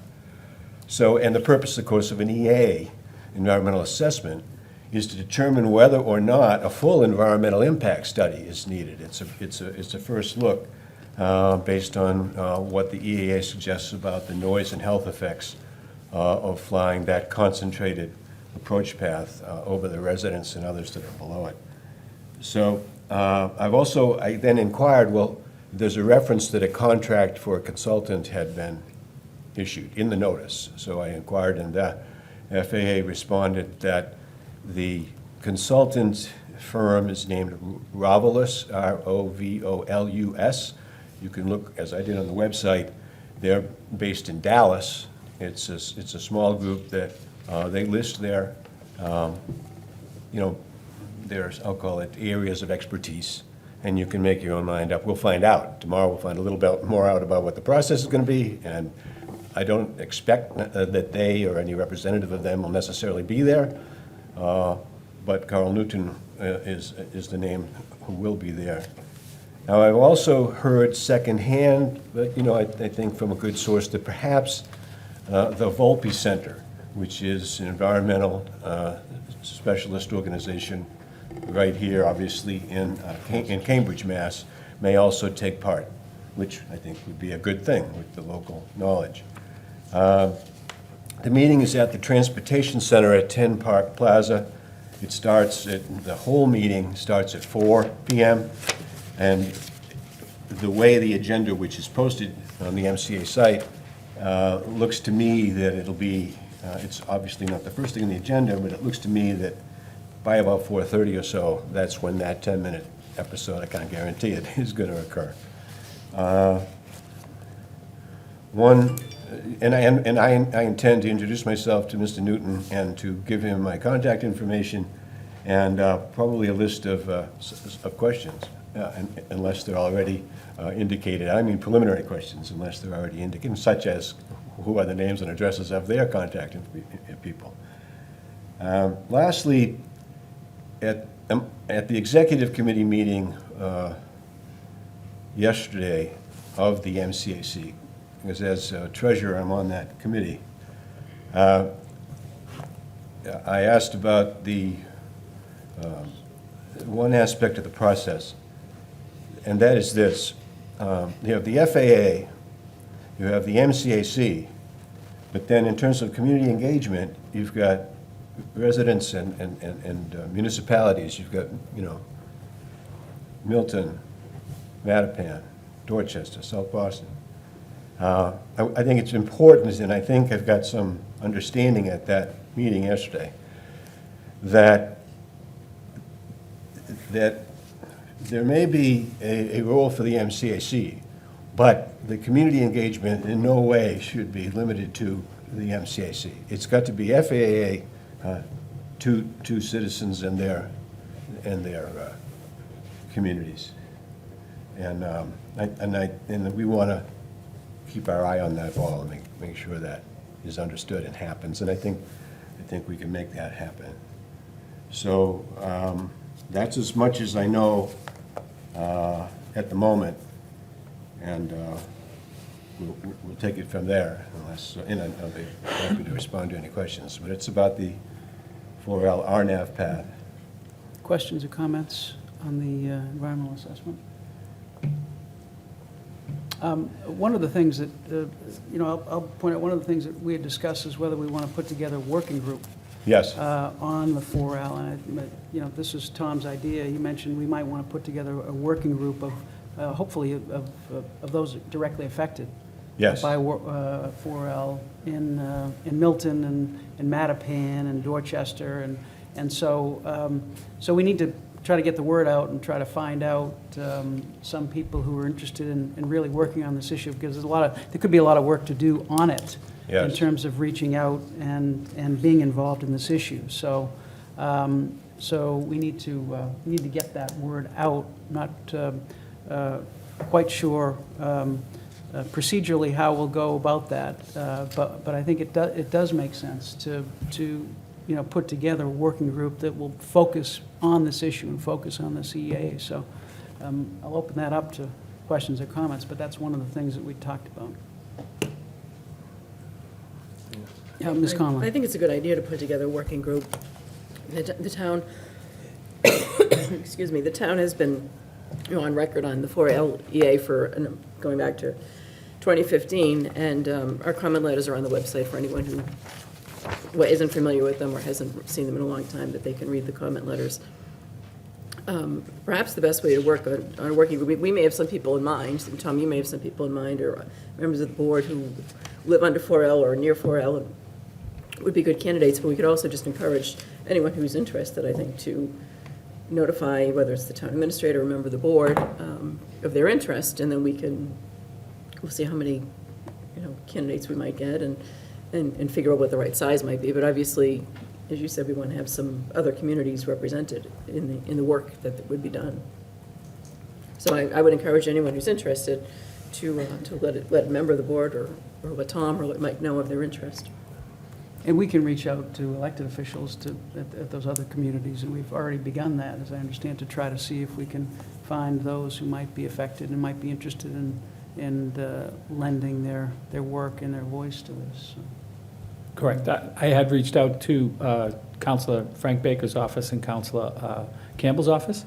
Councilor Arroyo had not yet been set up because he hadn't yet to be sworn in. This past Monday, he was sworn in. Congrats to Councilor Arroyo. So yeah, that's in process.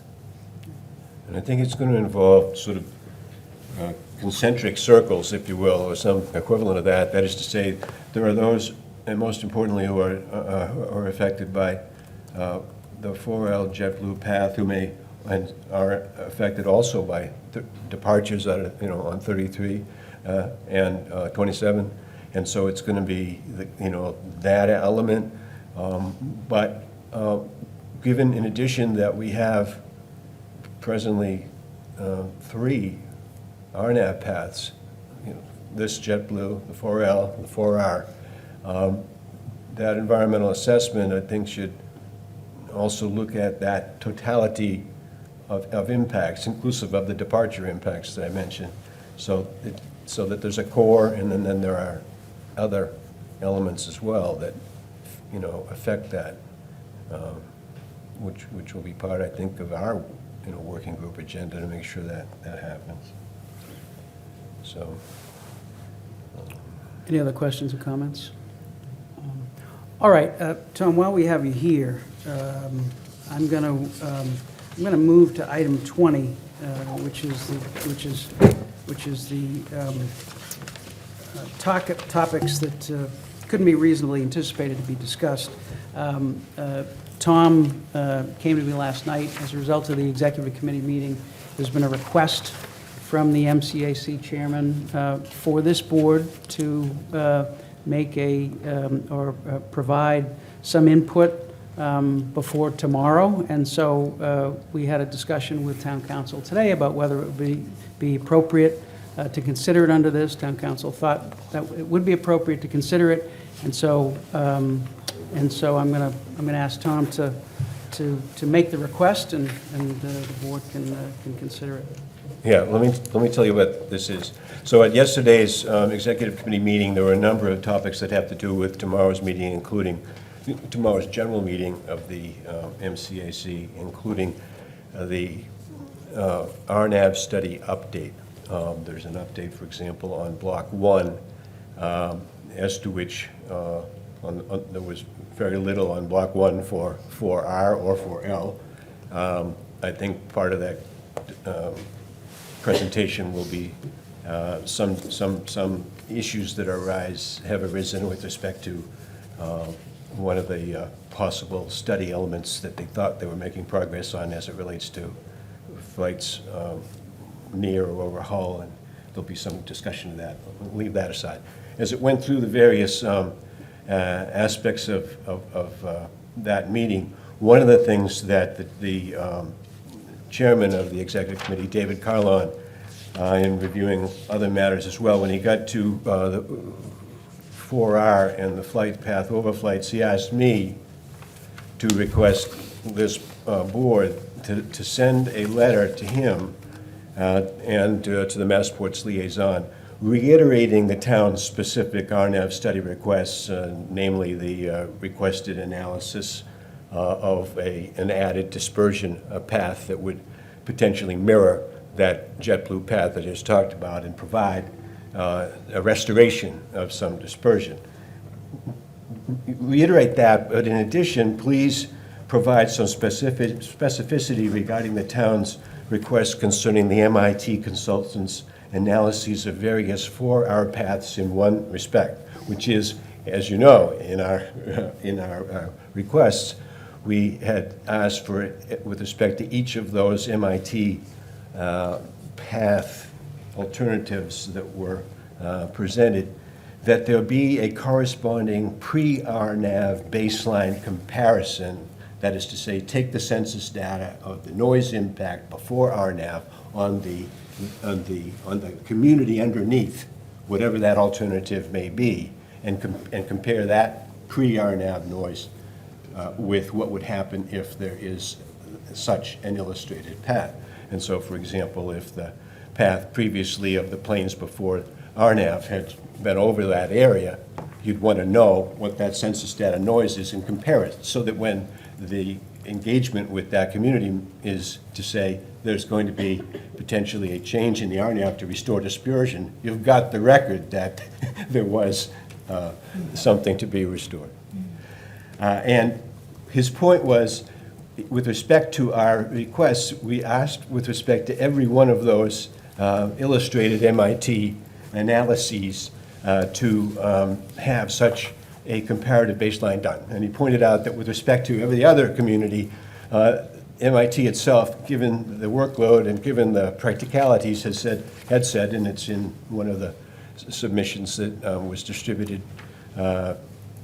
last night from MIT, that they've tried to request and demand that one or very few such comparisons be made. Like focus on what comparison you want with that degree of data.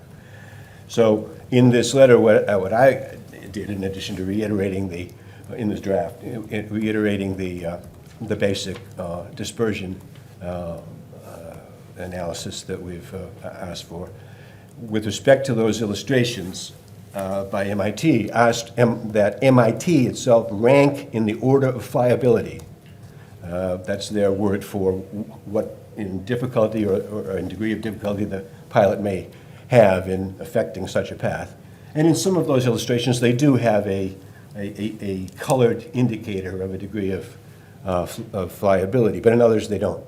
So my point is that the letter would then say to MIT, we'll rank those in terms of flyability for us, so that if in the end of the analysis the preferred dispersion restoration in the core path that we've been talking about, for some reason we're not to proceed, we've got a ranked order of flyability to then look at the alternatives, such as, and they're on our website.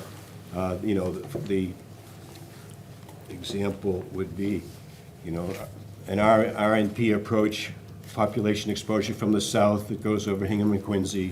You'll see that, or the RNP approach, initial offset, or, and I won't go through all of them, the deterministic for our arrival dispersion over Braintree and Quincy. They're both to be reattached to this very short letter, but also are on the website already. So it's a reiteration of the basic point with a statement, please rank in terms of flyability, in order of flyability, how those MIT illustrated paths in MIT's view rank.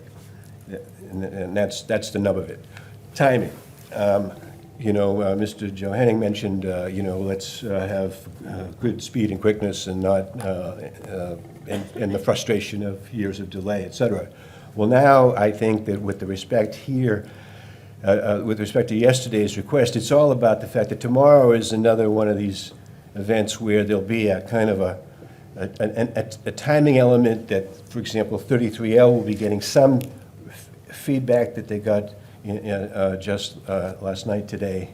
And one of the elements that we received in that regard was a reiteration of the definition of the risk of flyability, which was not news.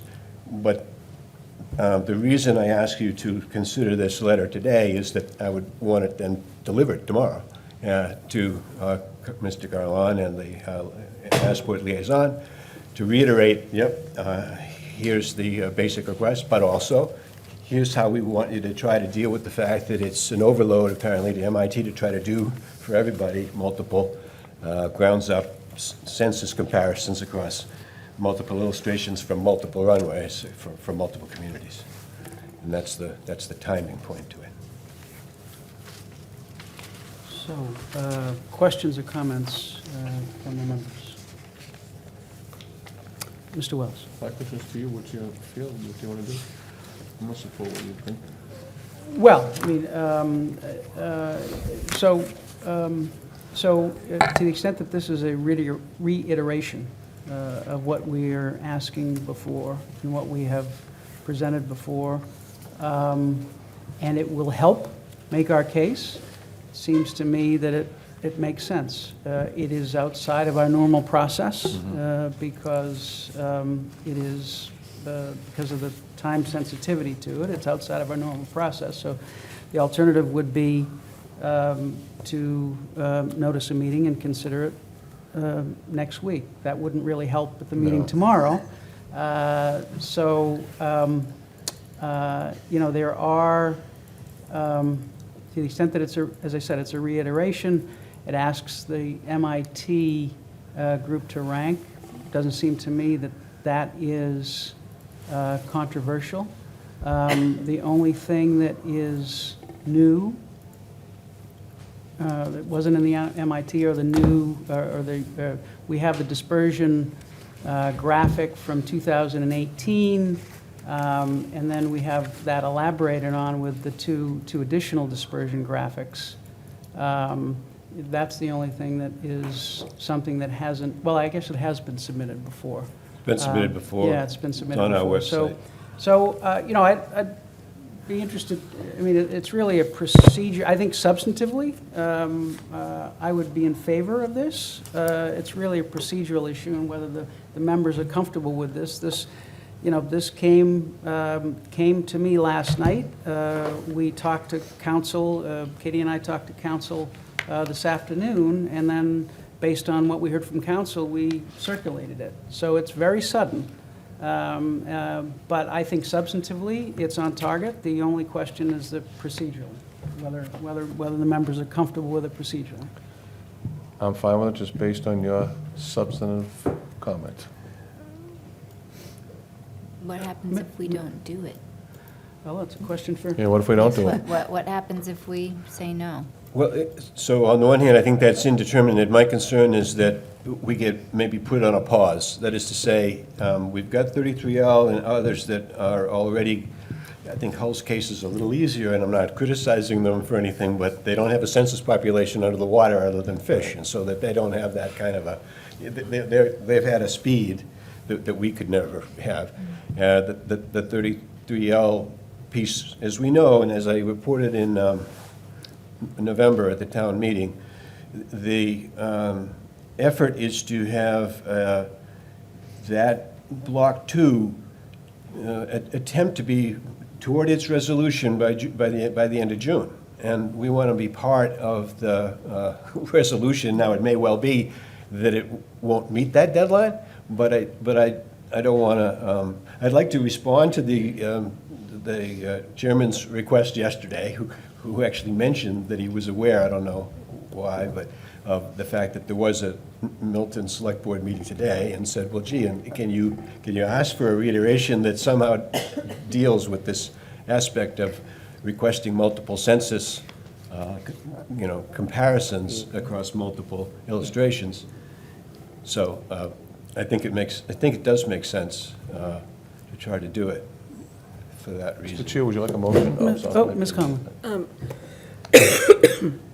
So while it is a little bit outside our procedural approach, since we only had this recently, I support sending this. I think Tom has made the right case for the fact that these are the FAA's own potential dispersion approaches, so asking them to rank their own approaches that they propose, they've indicated, as Tom said, that in some of them, the difficulties of the degree of ease that there may or may not be to implement some of them, but asking them which ones are the most viable, I think makes sense, especially given the timing here. So I would support submitting the letter, and most of this is a reiteration of what's already been submitted, so.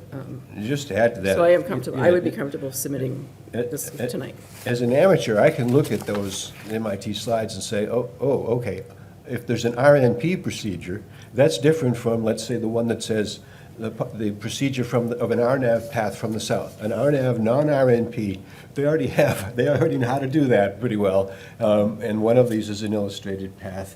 It happens to be more of a Quincy and Braintree. But that isn't an RNP procedure. So I think they would know for sure what the ranking is. That'll also contribute toward their assessment of our core request, which is itself a mirror image of the JetBlue RNAV path. So it makes some sense to get the specialists who put those together to rank. And I just would also like to add, obviously, we're not controlling the time frame here. We're working with a lot of different people, working with federal agency, state agency, a consultant to both of them, and to a CAC organization, a lot of other member communities. So I think we need to keep pushing this forward. We want to get Professor Hansman out to Milton and meet with Tom to do the observation and the field work that we wanted, and if this can move that along and help the process, then I'm in favor of it. Other comments, questions? I'm ready to make a motion if colleagues agree. Before you make the motion, if we do this, how would we distribute it? I mean, the draft that you sent said by email. How would we get this to the intended addressee? If it were, the meeting tomorrow, as I mentioned, is at 4 o'clock, so if it were ready, two ways. One, I can provide you their email addresses, and two, I can hand the copy to each. Yeah, I mean, of the just two procedurally, if we do it, we'd probably need to get something on, if we were going to get it on letterhead, we'd have to do it probably tomorrow morning, if we were to do it. So you'd probably have to work with getting it done that way. Yeah, sure. If we would do it. Okay, that was my hope. Any other questions or comments? Make a motion to support the request. Probably one more different. So I think it's a motion to send the proposed letter as drafted. Maybe approve and sign. Okay, I don't have it. Approve and Because sign. you have it, I can only have it, okay. So, what he said, I'll make a motion to, and we're gonna send this to David Cowan? That's what we're gonna send to? Yes, So I'll make- with a copy to Anthony Gallagher, Okay. the liaison, right. I'll make a motion for this board to submit as drafted to David Cowan, the chair of the Massport Community CAC, with copies to Mr. Anthony Gallagher, Massport Community Relations, a copy of the runway for our NAV study requests as outlined in this proposal right here. Second. Motion's been made and seconded. Any further discussion? All those in favor? Aye. Okay. All right, so we'll have to figure out how to, Yes. Logistics. figure it out mechanically. Yes. Okay. Thank you. All right, so, thank you. Thanks, Thank Tom. you. Thanks, thank you. Item 10, boards and committees, Airplane Noise Advisory Committee. I'll move that we reappoint Andrew Schmidt of 52 Buckingham Road, Matthew Crowley, 22 Lawndale Road, David Godine, 196 School Street, Barbara Martin, 104 Nancy Road, and Jennifer Goonan of 37 Woodchester Drive to the Airplane Noise Advisory Committee to serve through January 2021. Second. Motion's been made and seconded. Any further discussion?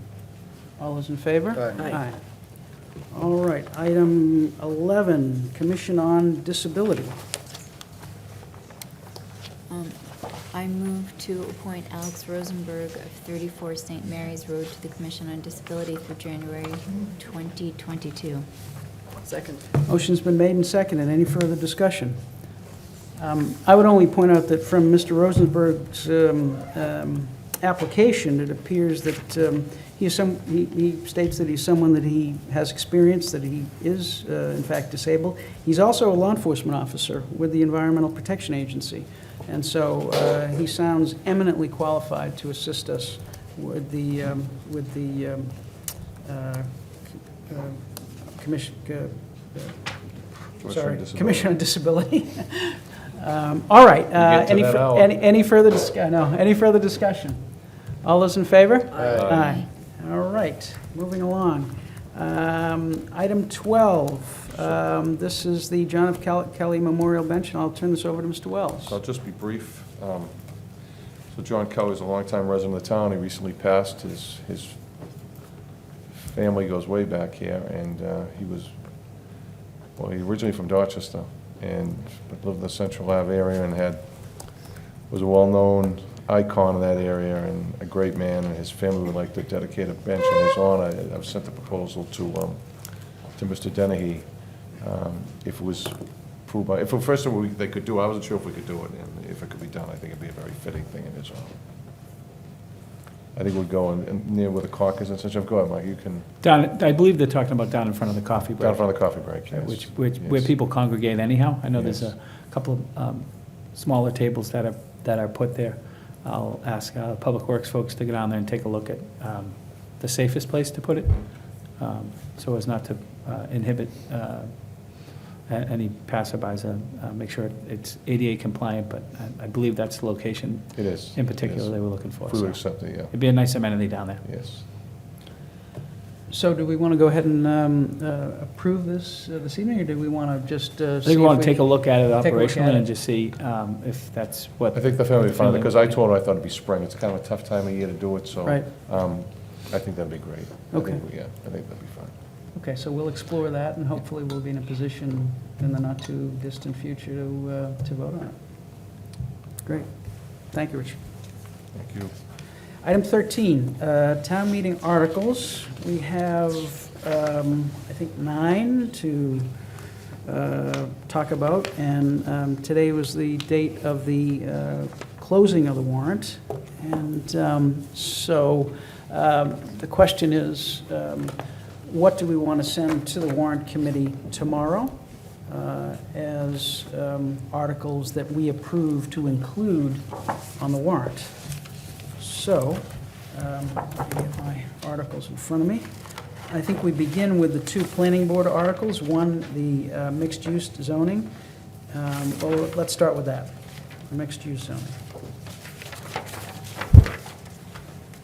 And this is for the Milton Village mixed-use planned unit development. Comments, questions from the members?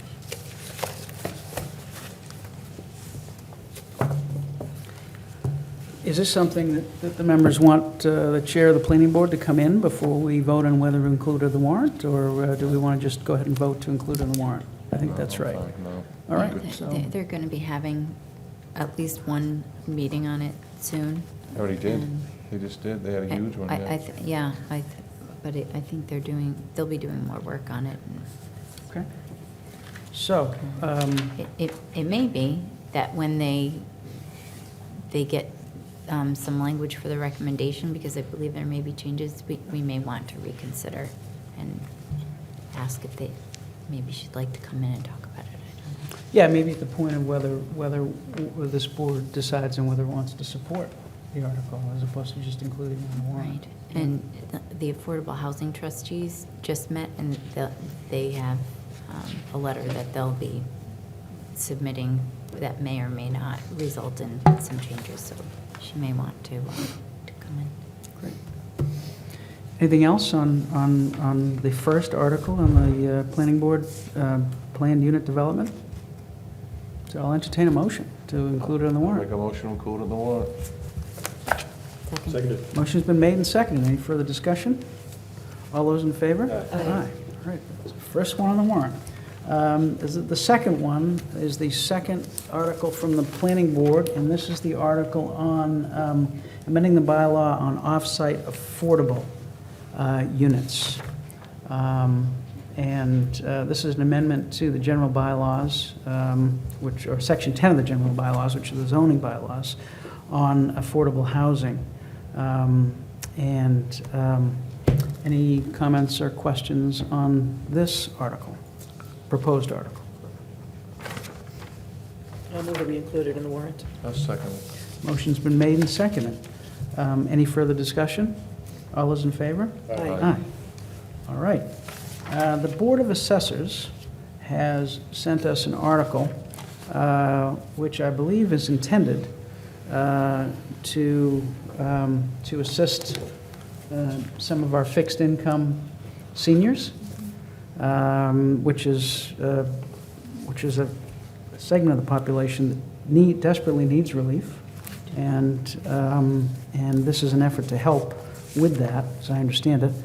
And the article is to increase the maximum qualifying gross receipts and reduce the per annum interest rate on taxes owed under Mass General Laws, Chapter 59, Section 5, Clause 41A. Questions or comments on this article? Ms. Collins? Well, so it looks to me as if this just would allow that board to then set the qualifying gross receipts amount, because it doesn't have one. And that's Correct. got it. Okay, thank you. And adopt an interest rate Right. less than Well, less than 8%, which is the 8%. current rate. Right. That was clear to me. I just wanted to make sure that I understood the rest. Thank you. And seniors are qualified as 65 or older. Yes. Thank you. All right, any other discussion, or I'll entertain a motion. I'll make a motion to include Chapter 59, Section 5, Clause 41A in the warrant. Second. Motion's been made and seconded. Any further discussion? All those in favor? Aye. Let's see where we are. Looks like on our agenda, we are at the electronic delivery warrants. Is that right? Yes. All right, so the electronic delivery of, electronic alternative for the delivery of warrants. Any comments or questions on this proposed article? Mr. Chair, on this one, first of all, thank you to Jennifer McCullough for all of her research on the issue. But I think what we want to probably try to do, since this is worded intentionally very generally, then we probably want to let the warrant committee know we're going to be proposing a recommendation to them. There's certain sections of the bylaws that we need to address through the recommendation, and it's intentionally general to allow a little bit of time to make sure we get all the appropriate sections. And so we may want to come back to them at a later date with a proposed recommendation. Do you want to approve it tonight and then go to them with it? I think we should include it tonight, yeah. I think that's right. I'll make a motion to include it. Motion's been made and seconded, and just to make clear, this would amend the general bylaws to provide for the electronic delivery of town meeting warrants as an alternative to leaving printed copies at the residence in town. residences in town, which is the only current way to deliver warrants for a town meeting. Any further discussion? All those in favor? Aye. All right. Item 6. The list I have here, we're talking about the, I skipped the prudent investor rule. I apologize. My eyes skipped right over it. So it's getting late. It's getting late, Richard. All right, late for me anyway. All right, so we have 2 proposed articles for a home rule petition for legislation to adopt the prudent investor rule. And as I understand these 2 alternatives, and certainly anyone else can fill in, one of them would adopt the prudent investor rule and allow require the town treasurer to invest the funds in accordance with a town investment policy, which would be prepared by the town. The second option would authorize the board to petition the legislature, to authorize the town treasurer to invest the town's trust funds in stocks listed, only in stocks listed in the S&P 100. So we have option 1 would allow require the town treasurer to invest funds in accordance with an investment policy, and 2, it would restrict the investment of funds to the stocks listed in the S&P 500. So comments and questions on that. Ms. Conlon. Mr. Chair, the Finance Committee's been vetting these articles with the Treasurer, Jim McAuliffe, and his investment advisor, Rich Rogers of Abbey Capital, and also with Town Council. And there were 2 options here because at the time of our last meeting, we had some questions that the Town Council was going to vet with the DOR. So maybe we can ask Town Council just to kind of go over, for the full board's benefit, what the 2 options here are and whether there's been any further discussion in terms of this option 1 and the investment policy. And shame on me for not inviting Mr. Freitag to the table, because he's been patiently here all night, willing to help us with this, and I should have invited you up earlier. Kevin, thank you for staying so late. Motion adjourned. I apologize. Before Mr. Freitag, could I just give initial background? Yes, please. When the Finance Committee met with the Treasurer in Abbey Capital a year ago, at the time, the request from them was only for the S&P 100. At the May town meeting, there was a lot of discussion about broader than the S&P 100. The Finance Committee still had some discussion about whether that's wise or whether we might still want to curtail it to the S&P 100. So we had some discussion with Mr. Freitag about whether it would be possible, if town meeting were to grant a broad authorization, to rein it in with an investment policy that Mr. Freitag will speak to. But I think it's fair to say that Mr. Rogers and Mr. McAuliffe this year were more supportive of a broader authorization than just the S&P 100, and potentially even having some small percentage that could be invested in international investments, starting out slowly and then I think expanding over time. But Rich Rogers did emphasize the conservative approach that they take to the town's investments. And these are trust funds that we're talking about, so they'd be taking a very conservative approach in any event. I think that's a difference than what the Finance Committee had been told a year ago. So that would be option 1, having the investments, having the funds invested in accordance with a town investment policy? That's correct. Just by way of background, trust funds that are held by a municipality need to be invested according to Mass General laws on a set list of equities. There's only 22 that are provided on that list, so it's quite restrictive. What we have seen recently within the past 10 years is that municipalities have adopted the Prudent Investor Act, which is Mass General Laws 203C. 203C is not actually, I guess, what you would call part of the municipal law set of general laws, but it is an act that is being adopted by municipalities to expand the breadth of investments that can be made by their treasurer of trust funds. As if it's accepted in totality, it would allow the investment of trust funds by the treasurer in accordance with the prudent investor rule. So it would be quite broad, but would require the treasurer to act again in accordance with certain provisions of the act.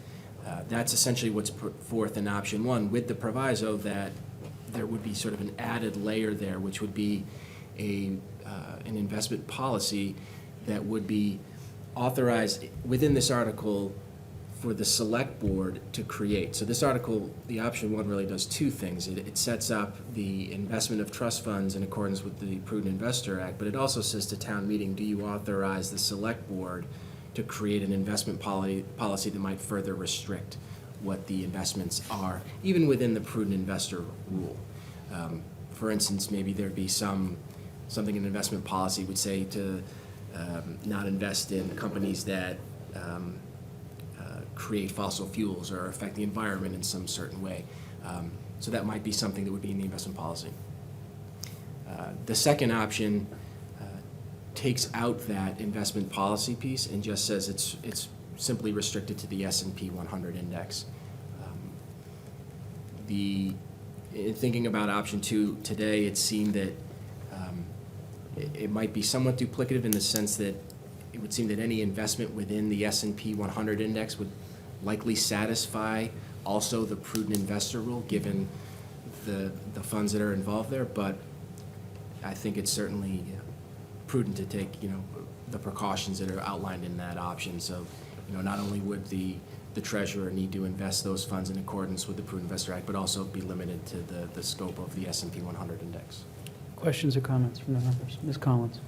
So you're saying that even though that the phrase about it being and in accordance with the town's investment policy is not an option two, you're talking about adding it? No, it's just a separate piece. So It's the just a first piece separate would, piece. right, the first would incorporate a investment policy. Mhm. The second would not, but it would, in the alternative, limit it to investments within the S&P 100 index. Mhm. Okay. Thank you.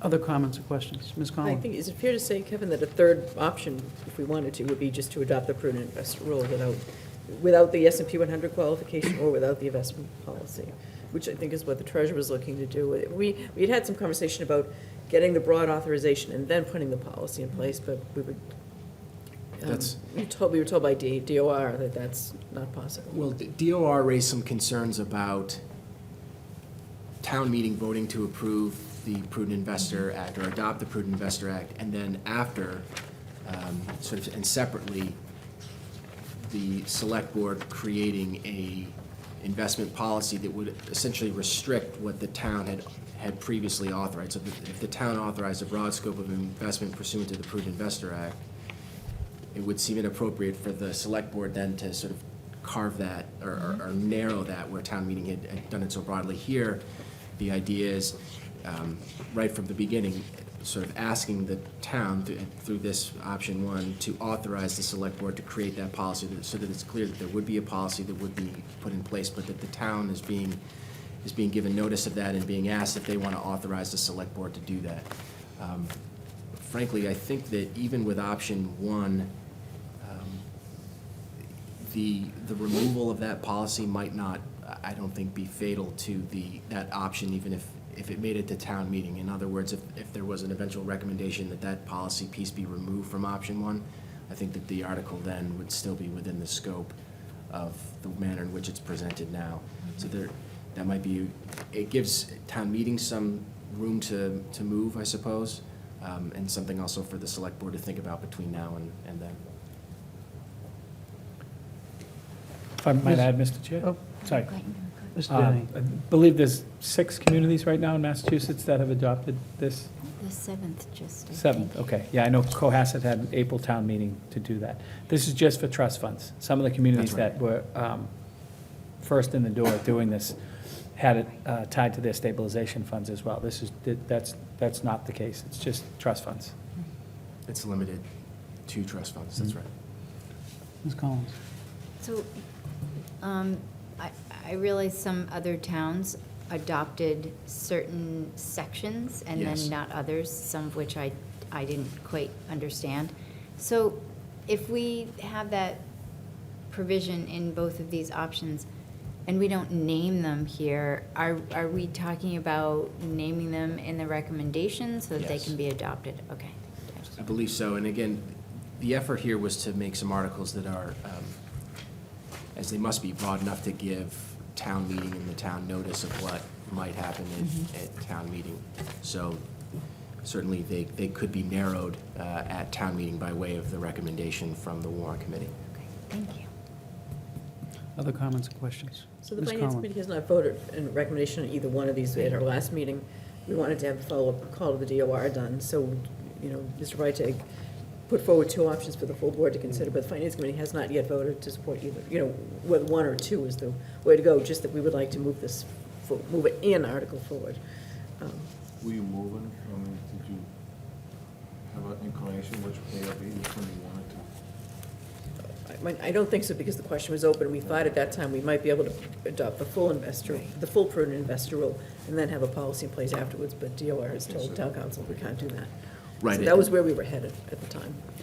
And I would just add that the manner in which option one is drafted, again, is an attempt to sort of address DOR's concerns regarding what would be authorized by town meeting and then perhaps sort of taken away by the select board. I'm in the process of following up right now with DOR to see if the way that this first option is drafted would be, if they would be comfortable with that type of language. I see. So DOR hasn't signed off on option one as yet? No. Okay. They have not. DOR presumably would sign off on option two, or? Yes, that was something that I did discuss with DR, and they were more comfortable with that, because then again, it's all sort of present on the face of the article, exactly what's going to happen, and town meeting is on notice and authorizing the investment of those funds in accordance with the article. There's no sort of event that might happen later on that would affect what town meeting is voting on. So I guess there's a couple of ways to go here. We could vote to include one of these articles on the warrant and submit it to the warrant committee for their consideration. We could wait, I suppose, and vote and reopen the warrant at some point, and consider at that point. Kevin, do you, any estimate on when you might hear from DOR on option one? I suspect pretty quickly. Yeah. They're very, very good about working with municipal council. I have a pretty good working relationship with a few of the attorneys there, so I suspect that I'd hear back from them maybe even by the end of the week. Yeah. Comments or questions? Ms. Conlon? Would another option be just to, whether it's one or the language of one or two, just include the preliminary first few lines and adopt the prudent investor rule and allow the recommendation, if we choose to narrow it at that point, to be worked out through the recommendation process? So- That would eliminate a scope issue, I think, wouldn't it? If we propose an article that's broad and then the recommendation is narrower.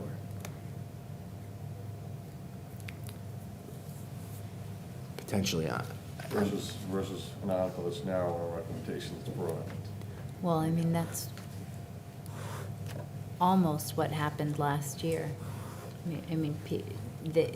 At least there were a couple of sentiments expressed that said that people would like to consider the full prudent investor rule. So on that score, if we were to submit an article, if we take option one and delete for now, pardon me, and in accordance with the town's investment policy as may be amended by the town acting by and through the select board. I think that would be the deletion, to leave it as broad as possible. I think then the next line too, consistent with the Consistent, authorization yeah. conferred in the town treasurer by this act, I think you'd delete that as well. Take that as well. So at that point, we are submitting an article to invest funds in accordance with the Prudent Investor Act. I'll make a motion to support it that way, subject to the edits that have just been outlined. Okay. Which will be option one. Motion's been made. Do we have a second? Second. Motion's been made and seconded. So we're going to, the motion is to submit Option the one. article, option one, deleting, and in accordance with the town's investment policy as may be amended by the town acting by and through the select board, consistent with the authorization conferred on the town treasurer by this act. So we would delete that language and submit the article other than that. So that's, the motion's been made and seconded. Any further discussion? All those in favor? Aye. All right, thank you, Kevin. The next proposed article is the carryover and expenditure local option.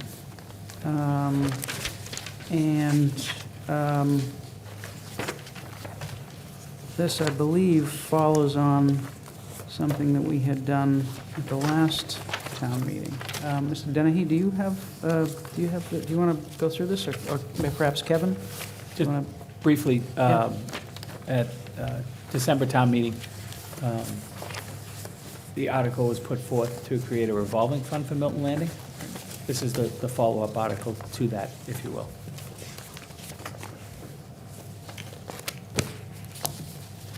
That's exactly right. These types of funds, which are specifically provided for statute, allow situations where municipalities are renting property to create this type of fund and then to have some oversight of the fund by a certain board. The select board is chosen in this proposed article, as well as to allow the funds to carry over from year to year. If this were not to be passed, those funds would simply revert to the general fund. And what's the reference to the surplus school building, a surplus space within a school building? What's the, that doesn't relate to the landing.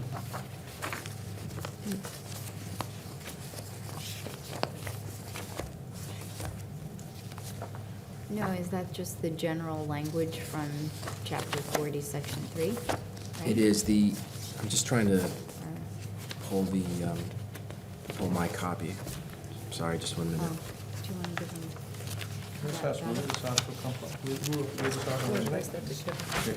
There you go. Where did this article originate? It's the supplemental town meeting article necessary to ensure that the Milton Landing revolving account, Okay. that money is spent to maintain. The landing. And, yeah, Okay. the money from the lease or rent goes back to maintenance and repairs.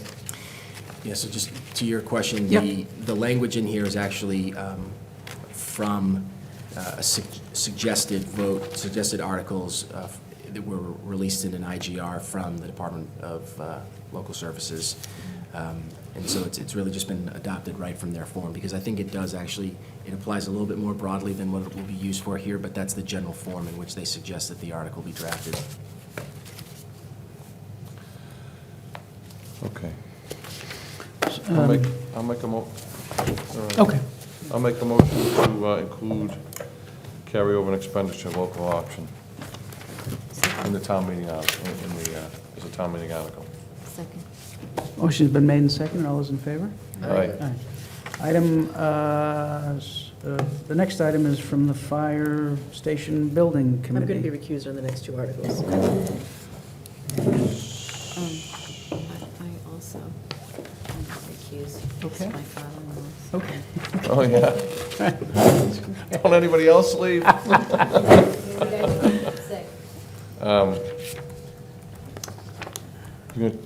don't have it in front of me, Michael. Do you have it? Only because I don't have a computer tonight. Oh, do you need a copy? Here. I'll take Melinda since she's not. I have here. Katie's. I grabbed Katie's. I got it. Oh. So, this article is to see if the town will vote to raise and appropriate a sum of money for constructing and equipping a new fire station headquarters and a new fire station, to determine how said appropriation shall be raised, whether provided by the Special Purpose Stabilization Fund, authorized by Chapter 43 of the Special Acts of 2017, transferred from available funds, borrowed some combination of the foregoing, or otherwise to act on anything related thereto. I know, Kevin, you've had conversation with Dan Clark on this? Yes, and also with bond counsel regarding this issue. Okay. Because there is borrowing involved. Bond counsel approved it as to form last night. So the only caveat that I'm aware of, and you may be aware of this, Michael, I don't know if you are, Kevin, is that I don't know when I don't want to have to reopen the warrant, but if they do come to an agreement to locate a location for the East Milton Fire Station before the final, we would like to try and get this reopen this article to include that language and I know Michael's aware of this. I wasn't sure if Kevin was aware of it, because it could happen. Otherwise, we're going to lose a whole, So the effect of this article would be to appropriate the full amount needed to construct and equip Central and Atherton? one, we're not sure which one. So one of the five, One of the two. One of the substations. substations. I see, so one. it'd be Central and one of the Five substations. substations, Okay, correct. could be Atherton, could be... Could be East Milton. Could be East Milton, okay, all right. All right, any discussion? Do I have a I guess I motion? better make a motion, all right. So Yes. I'll make a motion to include the borrowing fire station building subcommittee request. Second. Motion's been made and seconded, all those in favor? Aye. Aye. Melinda, I think, can come back for the next one, which is the school building committee. Let's talk about those and blankets for these meetings. If you want. How much is this appropriation? Don't know yet. That's the idea. It's the next stage. Okay.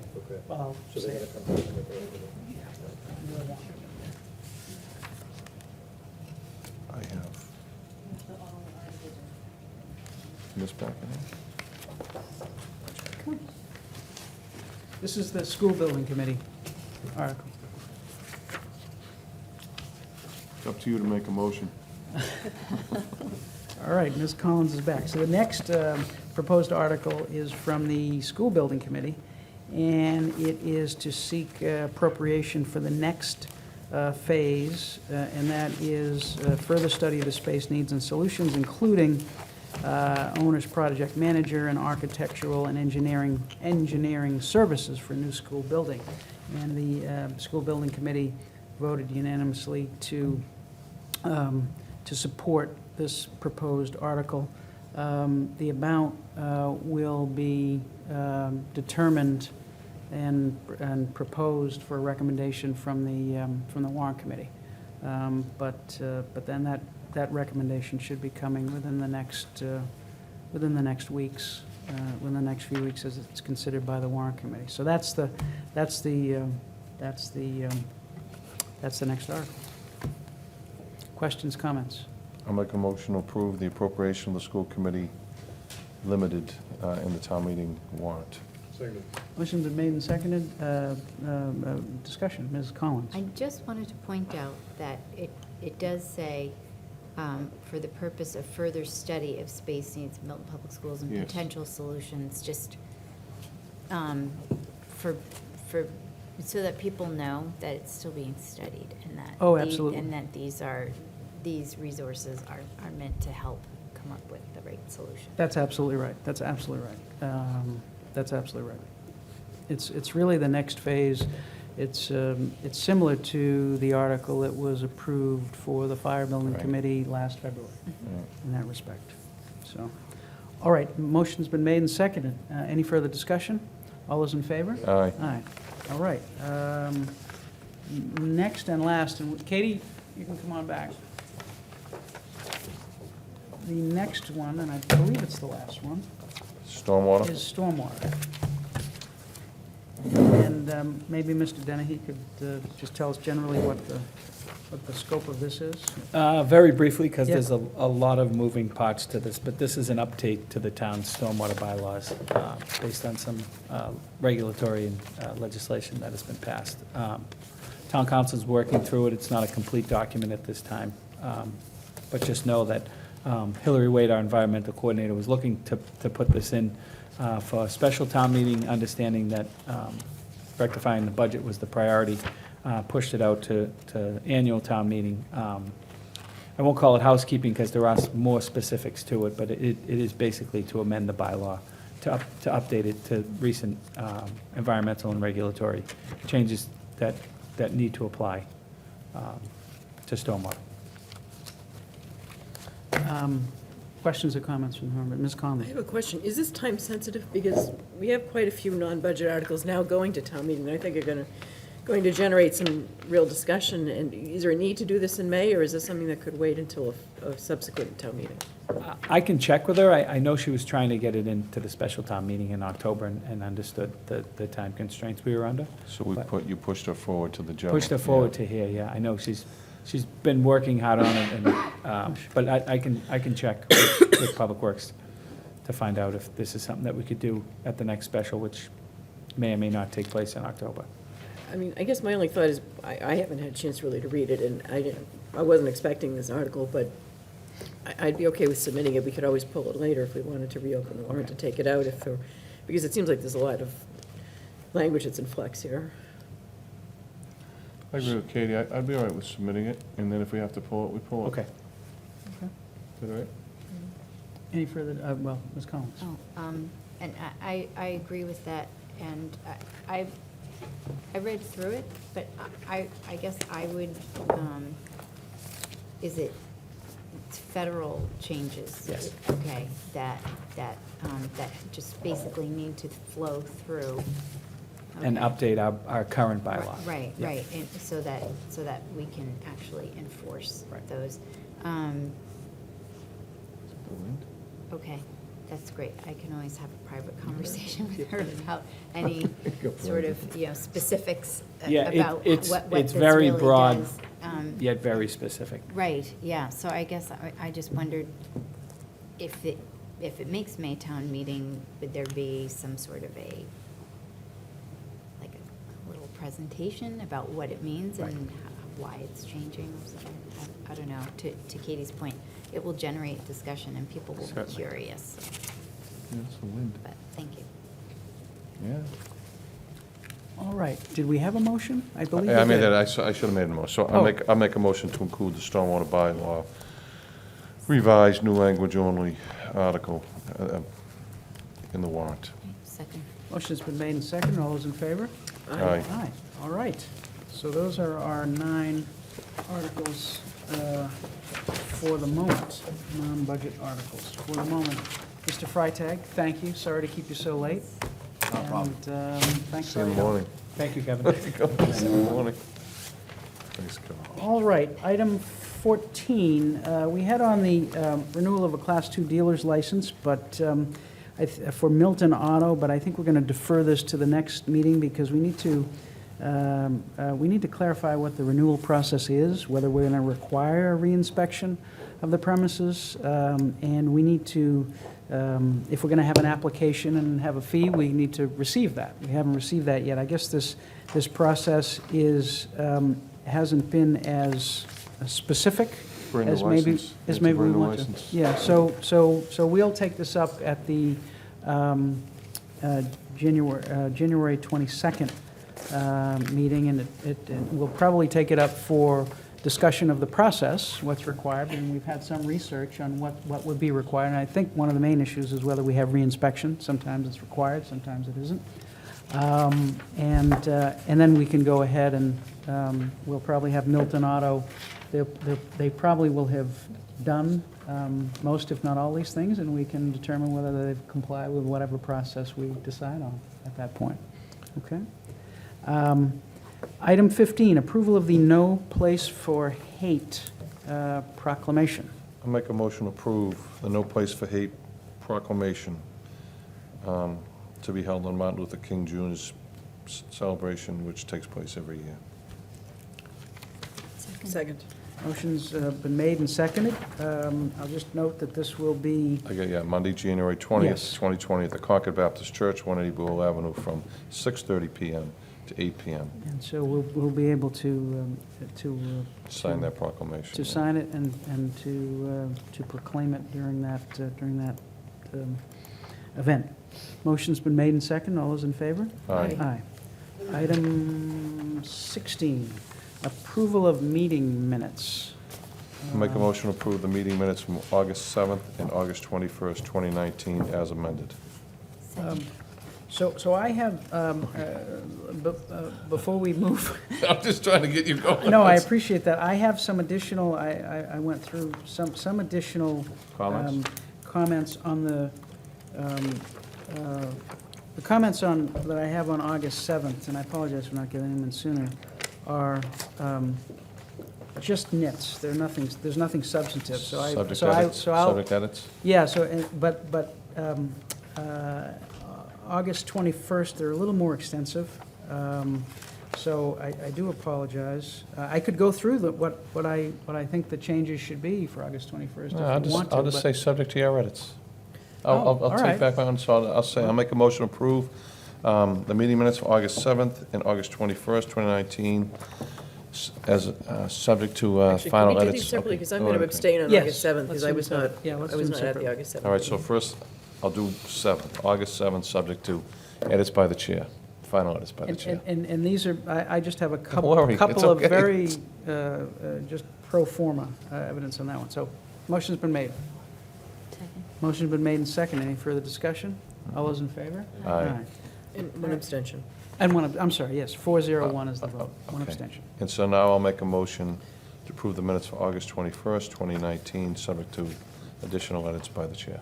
I have some edits on this Oh, one as well. and Ms. I Conlon. don't know if anyone, there were some actual question marks in here with his spelling and other questions, so Right, I think we have to pin those down. Yeah, So I added you as well. Okay. okay. Need a second?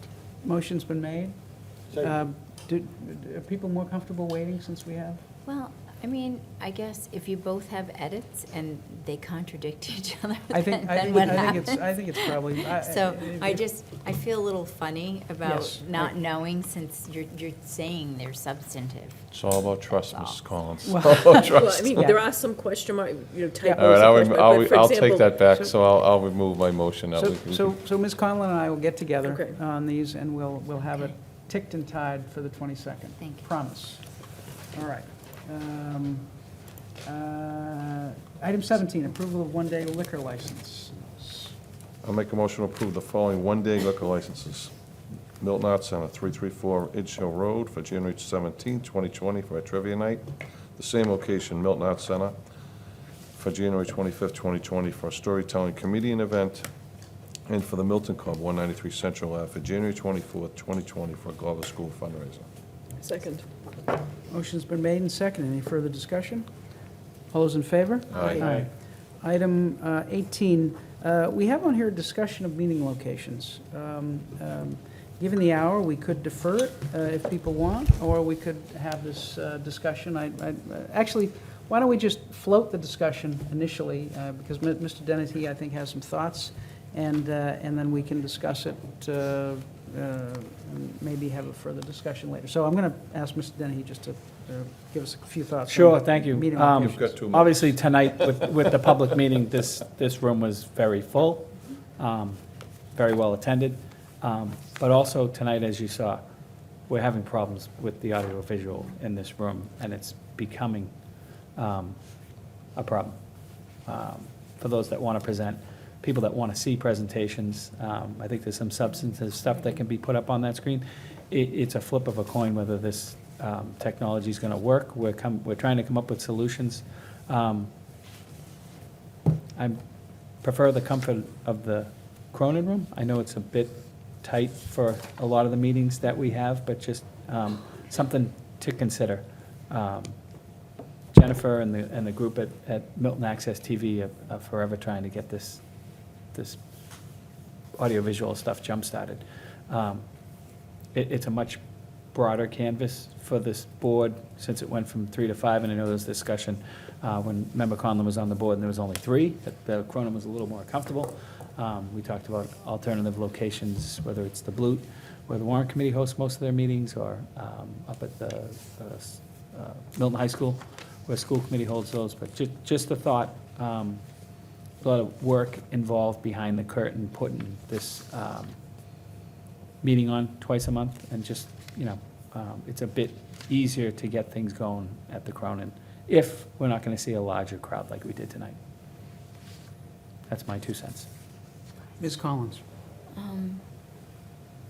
We were looking at getting new equipment. Did we get a grant or anything? So we applied for a Community Compact IT grant specifically for this building and this room, both audio and visual. They have some audio problems when they're trying to play movies on Fridays and things like that. We will hear in February whether we received that grant or not. Quite honestly, we can't rely on that grant to try to replace Yeah. this. I understand. Yeah, but I it's was very just pricey curious. as well. Yeah, to that was my replace this follow-up equipment. question. Yeah. So there are discussions going on with Milton Access TV and our IT department to come up with some short-term solutions, but again, that's just one of the hiccups involved with this, but I put it to the board, obviously. I'll meet wherever you want to meet, but just something that I would like to reconsider. It's a lot warmer in the Cronin room. That's true. Any other comments? I'll say, I had suggested a while back maybe trying the high school. There are some drawbacks to that because of trying to move things over there, move materials over there. But in terms of the quality for the viewing audience and for the IET, you're not going to have any issues with that over there. But certainly not ideal in terms of moving. So I guess one question is whether we try that once. But my thought is we don't try it if you tell us, you know what, it's too much to take everything over there and take everything back. But it's something we thought about. You don't have to say one way or the other. Well, As long as it's not the blue room, because I think the blue room does not work for anyone. yeah. I'd be much happier in the Cronin than the There's Blue. pros and cons, I think, to every location. And the Cronin is slightly tight, and I think Richard mentioned this whenever it was that we had a meeting there. It is conducive, I think, to more discussion, fosters Yep. greater Yes. discussion, which I think can be helpful, and quicker discussion, because Yep. we're looking at one another. So there's pluses and minuses to both, but, I'd also like to try the high school to the extent that we're able to do that, at least once, might be nice. I think it might be agenda driven, okay? And to the extent that we can determine the agenda far enough ahead of time, we can make a good determination as to where the best location might be. Yeah, I mean, we could meet at alternative locations. That may be well tailored to meetings. The downside to that is it's not a consistent thing that I know. residents can rely on. I agree. That's the downside to that, so. I think we really need a consistent, permanent home. Yeah. But I do too. we all know that, but it's a matter of I know a place. finding the right location for it. Yeah. I'm also willing to try the high school. It's funny that you said not the blue room, Tony, because I was thinking if we were to go back to town hall, that's really the only room that's large enough to fit as a board this size. The Cronin room was great for 3 members. I mean, I loved having the meetings over there. It was much more preferable, unless we had a large crowd. We needed to come here, but with all the computers and all your notes, everything, just to spread out your materials for the meeting, it's pretty tough around that table in the Cronin room. The problem to me with the blue, and again, we're getting in the weeds on this, but it's so, Cold. it can't accommodate a crowd, and I think the sight lines are really bad, and I think the audio in there is very, very bad. The visuals might be good in the camera angles, but the audio is bad, and if you had more than like 3 or 4 people, just the way you enter, it's just, again, but I'm getting in the weeds. But I think blue actually accommodates more than the Cronin room does in terms of the audience. There's more chairs there for the audience. Not many more. I I'm saw- not I thought I sure- I'm did not too. sure. Maybe a Well- few, not as many as nothing like this. Oh, no, not for this. I Yeah, mean, nothing just like as opposed this. to the Cronin room. So is it the pleasure of the board, is it the pleasure of the board that we try Cronin perhaps, and we try the high school at some meeting in the future? Is that the pleasure of the board? I'm fine with absent big stuff. I mean, obviously, all our hearings and stuff are gonna have to be here. and Yeah. I'm fine with, I do think, I learned from someone very talented in music business once that money is your sound. And the fact that we don't wear lab mics here definitely affects the way people can hear us at home. Right. And one of the things over there, while we're in lab, it's the only place, not the blue, not here, just there. It's definitely contributes to the quality of the sound. But I'm fine with that. I'll go either way. All right, so if it's acceptable to the members, I'll work with Mike and with Jen, and maybe we'll try one of the other places. Probably not the 22nd. I think we may have a public meeting on the 22nd. Oh, well, we're going to have the comment letter on board, and that may draw quite a few people. A large So may- crowd. Yeah, so maybe Correct. not for the 22nd, the Ice House comment letter. So maybe after that, we'll try one of the other ones. Well, we could also, if we're anticipating, deliberately choose this one. Let's note that Tony is joking. Yes, Make that clear. All right, so Mike, is that fair? Yeah, Is that perfect. fair? Okay, Yep. so we'll work and see if we can try a couple of options. All right, item 19, Town Administrator's Report, Mr. Denny. Thank you, Mr. Chair, members of the board. Couple of things. So with the success of the Brian Carlson bench at Milton Fire Station Engine 2, the town was approached by another family of a deceased Milton firefighter. Joe Duffy's family reached out, and they're looking to do the same. Just want to bring it to this board's attention. Very similar bench in the way Same firefighter place, Carlson's. Engine 2? They'd like to put it down in East Milton Square as well. So with just putting it on your agenda, there may be a gift coming to this board for acceptance for another bench down there. So I was down in East Milton Square today, and firefighter Carlson's bench is used quite often, so another good story. So Joe Duffy, I'll give you a little history since you brought it up. I'll be quick. So Joe Duffy drove Ladder 2, and his brother Charlie, which is Eddie Duffy's father, was the beat cop in East Milton Square. The two brothers. And they originated from Tulla in County Donegal. It was there, that's there. And if I get the story correct, they spent a lot of time in Ellis Haven, maybe? Yeah. And the family is asking that they take the bench that's currently there, which is broken and somewhat unsightly, and they'd like to take that and bring that down to Ellis Haven and kind of restore that where his second home was. Really? Yeah. But yeah, just bringing that in front of the board, that there's probably going to be a gift coming, again, through the Cassie Hunt and firefighter Carlson's bench, so. Joe's son, Joe, sits on the Milton Housing Authority. Oh, yes, That's, okay. that's his son, Joe. Did not know that.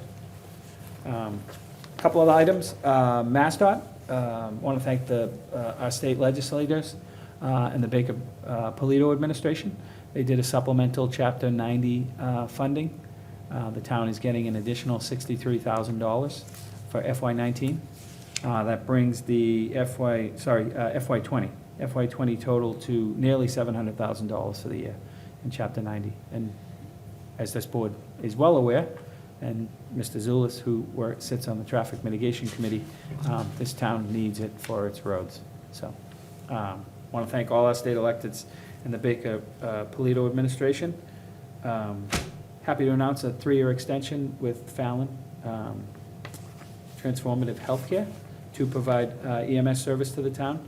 It's probably about an 8-month process of sitting down with Fire Chief Grant, some of the firefighter members, Chief King, then Chair Wells, now Chair Zulus, and we went through and Fallon was very responsive to the requests that they made, and look forward to another 3 years with Fallon Ambulance supporting our public safety in this town. And we'll be getting a new ambulance, among other things. Yes, starting July 1st, we're going to be getting brand-new CPRs, I believe they're called, we're getting a power stretcher and 3 Lucas CPR devices, all sorts of training. They're going to be taking over the emergency medical dispatch, as Chief is well aware of. And then what we're going to do is, we're also going to do monthly system performance meetings, which will kick off on January 27th, just to make sure that all of our public safety officials are on the same page. So I want to thank Peter Rassico and his team at Fallon. They were great. Basically everything that the fire department and police department asked for in the way of improvements to the current contract are part of this Second Amendment. So. And the firefighters, to give Mr. Dennehy credit, said that that was the first time that they had been included in the process. And including them in the process led to a lot of improvements. Right. Yeah. So another 3 years with Fallon through June 30th of 2023. And lastly, in this room on Friday, there'll be an informal drop-in to wish Marianne Sullivan well in her retirement. The event will take place from 11 a.m. to 1 p.m. with remarks at noon and light refreshments served. So if you're around, any members of the community that would like to wish Marianne Sullivan well, Friday, 11 o'clock, here. Great, thank you. Thank you, Mike. Item 20, the chair's report. Two things, well, three, actually. First, back on airplane traffic. While we were away, since our last meeting, Congressman Lynch, along with four United States senators, two of whom sponsored the amendment year and a half ago that we supported to try to require dispersion of flight paths. So four U.S. senators and 14 members of Congress, including Congressman Lynch, sent a letter to the relatively new FAA administrator, Mr. Dixon, and in that letter they pointed out that the U.S. Inspector General's, or the U.S. Department of Transportation's Inspector General had found that the FAA had not established that NextGen had led to the savings that they anticipated, and had not established that they had yet to quantify the harm to health and property that NextGen had created. And so these senators and congressmen urged the FAA to fast-track the development of new flight paths that would disperse air traffic and raise aircraft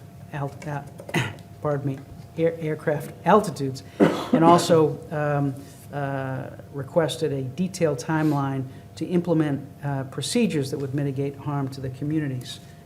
And so thank you to Congressman Lynch for continuing on this effort. That letter was sent on December 20th of last year. Thank you again to Congressman Lynch for his efforts on that. Second, on Monday, the Wildcat Den, the new teen center, opened at the First Congregational Church. And from all reports, it has been a good first few days. On Monday, on each of the first 2 days, I don't have a report for today, but each of the first 2 days, there were approximately 30 kids, mostly sixth graders. Interestingly, Monday was mostly boys and Tuesday was mostly girls. I'm not sure how that shakes out. But the group from Monday to Tuesday was mostly new kids, so there were new children. And so it seems to be working well. Thank you to the Milton Police Department for helping with traffic, because the drop-off, the pickup is really is intended to be in the circular driveway in front of the church. We don't want traffic going down into the entrance of the youth center, of the Wildcat Den. It's a dead end, right? There's no way out? Well, there is. You There could is a go way out through the back, through the parking lot, but that's not really what we want. What they've requested is that any pickup be in the circular driveway. And so we had Chris Potts, Officer Potts, helping with that on Monday and Tuesday. So hopefully we'll have the parents well-trained in what they should and what they shouldn't do. We've had the Parks and Rec high school staff working with, excuse me, our director there, Mr. Pendarvis, we've seen pictures. I think we've all seen pictures of the space from the donations. They have air hockey table, they have foosball, they have pool, they have ping pong, they have TVs, one with an Xbox, they have another TV, they have quiet areas to study. So far it all seems to be working well. So thank you to the Congregational Church. Thank you to the Parks Department, Scott McKay, and all the parks, and Kevin Chisholm, and Bonnie DeVore, and yes, Paul D'Amano. Yes, boy, I can't forget Paul D'Amano for all the work. So far so good. Only 3 days in, but good report so far. We will be having a grand opening on February 1st, Saturday, February 1st, from 1 to 3. There'll be coffee and pastries, and the opportunity for the children and the parents and anyone in the community to come and visit and walk through the space. There'll be a teen-led program that day, and there will be, I think, what are we going to have? We'll have food service, music, artwork, and Condita Meister will be donating pastries. So if you have the opportunity, Saturday, February 1st, between 1 and 3, come and see the new Wildcat Den. That is that. And then finally, our meeting dates, we have January 22nd, 2 weeks from tonight, and then we're planning to go back to the second and fourth Wednesdays, so it would be February 12th and February 26th. On January 27th, we have, there's a meeting with the housing committees to review the updated housing production plan. On February 26th, we have the Environmental Protection Agency making a presentation, and that's on the Neponset. The Neponset River as a possible Superfund candidate. Right, and so that will be with the Conservation Conservation Commission. Commission. Conservation Commission. That will be Wednesday, February 26th. I believe that's all I have. Are we okay with the dates generally? I won't be here Mr. for Wells? I won't be here for the 22nd, but don't, just, where are we gonna meet on the 27th, here? 20. Yes. Yeah? Yes. Okay. That's the housing production Yeah, plan. I'm Yes, just putting that's that in here. my calendar. Yes. Okay. All right, and so that's all I have. Ms. Collins? No report. Mr. Farrington? Ms. Conlon? No report. Mr. Wells? I just want to thank our executive assistant over there, Jen McCullough, tonight is her last meeting with us, Is that right? her last meeting. You got one more. And you have done an unbelievable job. You've changed, and I've said this to you, Michael, I've been in that building since I was 18 years old. You've changed the face of the building, you've changed the face of the office, and bring a great deal of professionalism and effort and humanity. And as your boss says, you can be anything you want to be. And I think I speak for all of us when I say we're sad to see you leave these late night meetings with us, but thank you for everything you've done for us. And I knew you'd walk out the door and you wouldn't say anything, and I wasn't going to let you do that. And thankfully, Jen's only moving one desk over, and so she'll be still with us, but in a much more reasonable hours. Sure, she's so- Poor Hillary. No, thank you, Richard, for doing that. So, and you can always come and say something whenever you want.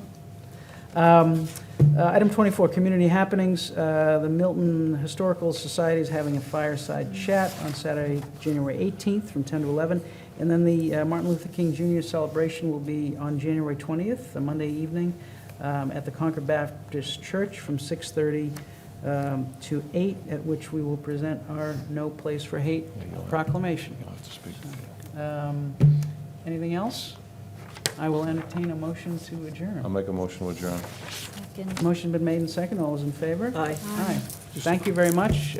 We will be, Mr. Wells, do you have something? Housing or- production is 7 o'clock, right? 7 o'clock? 7 o'clock. Okay, that's it, sorry. Thank you. No, thank you all. We will see you again on January 22nd.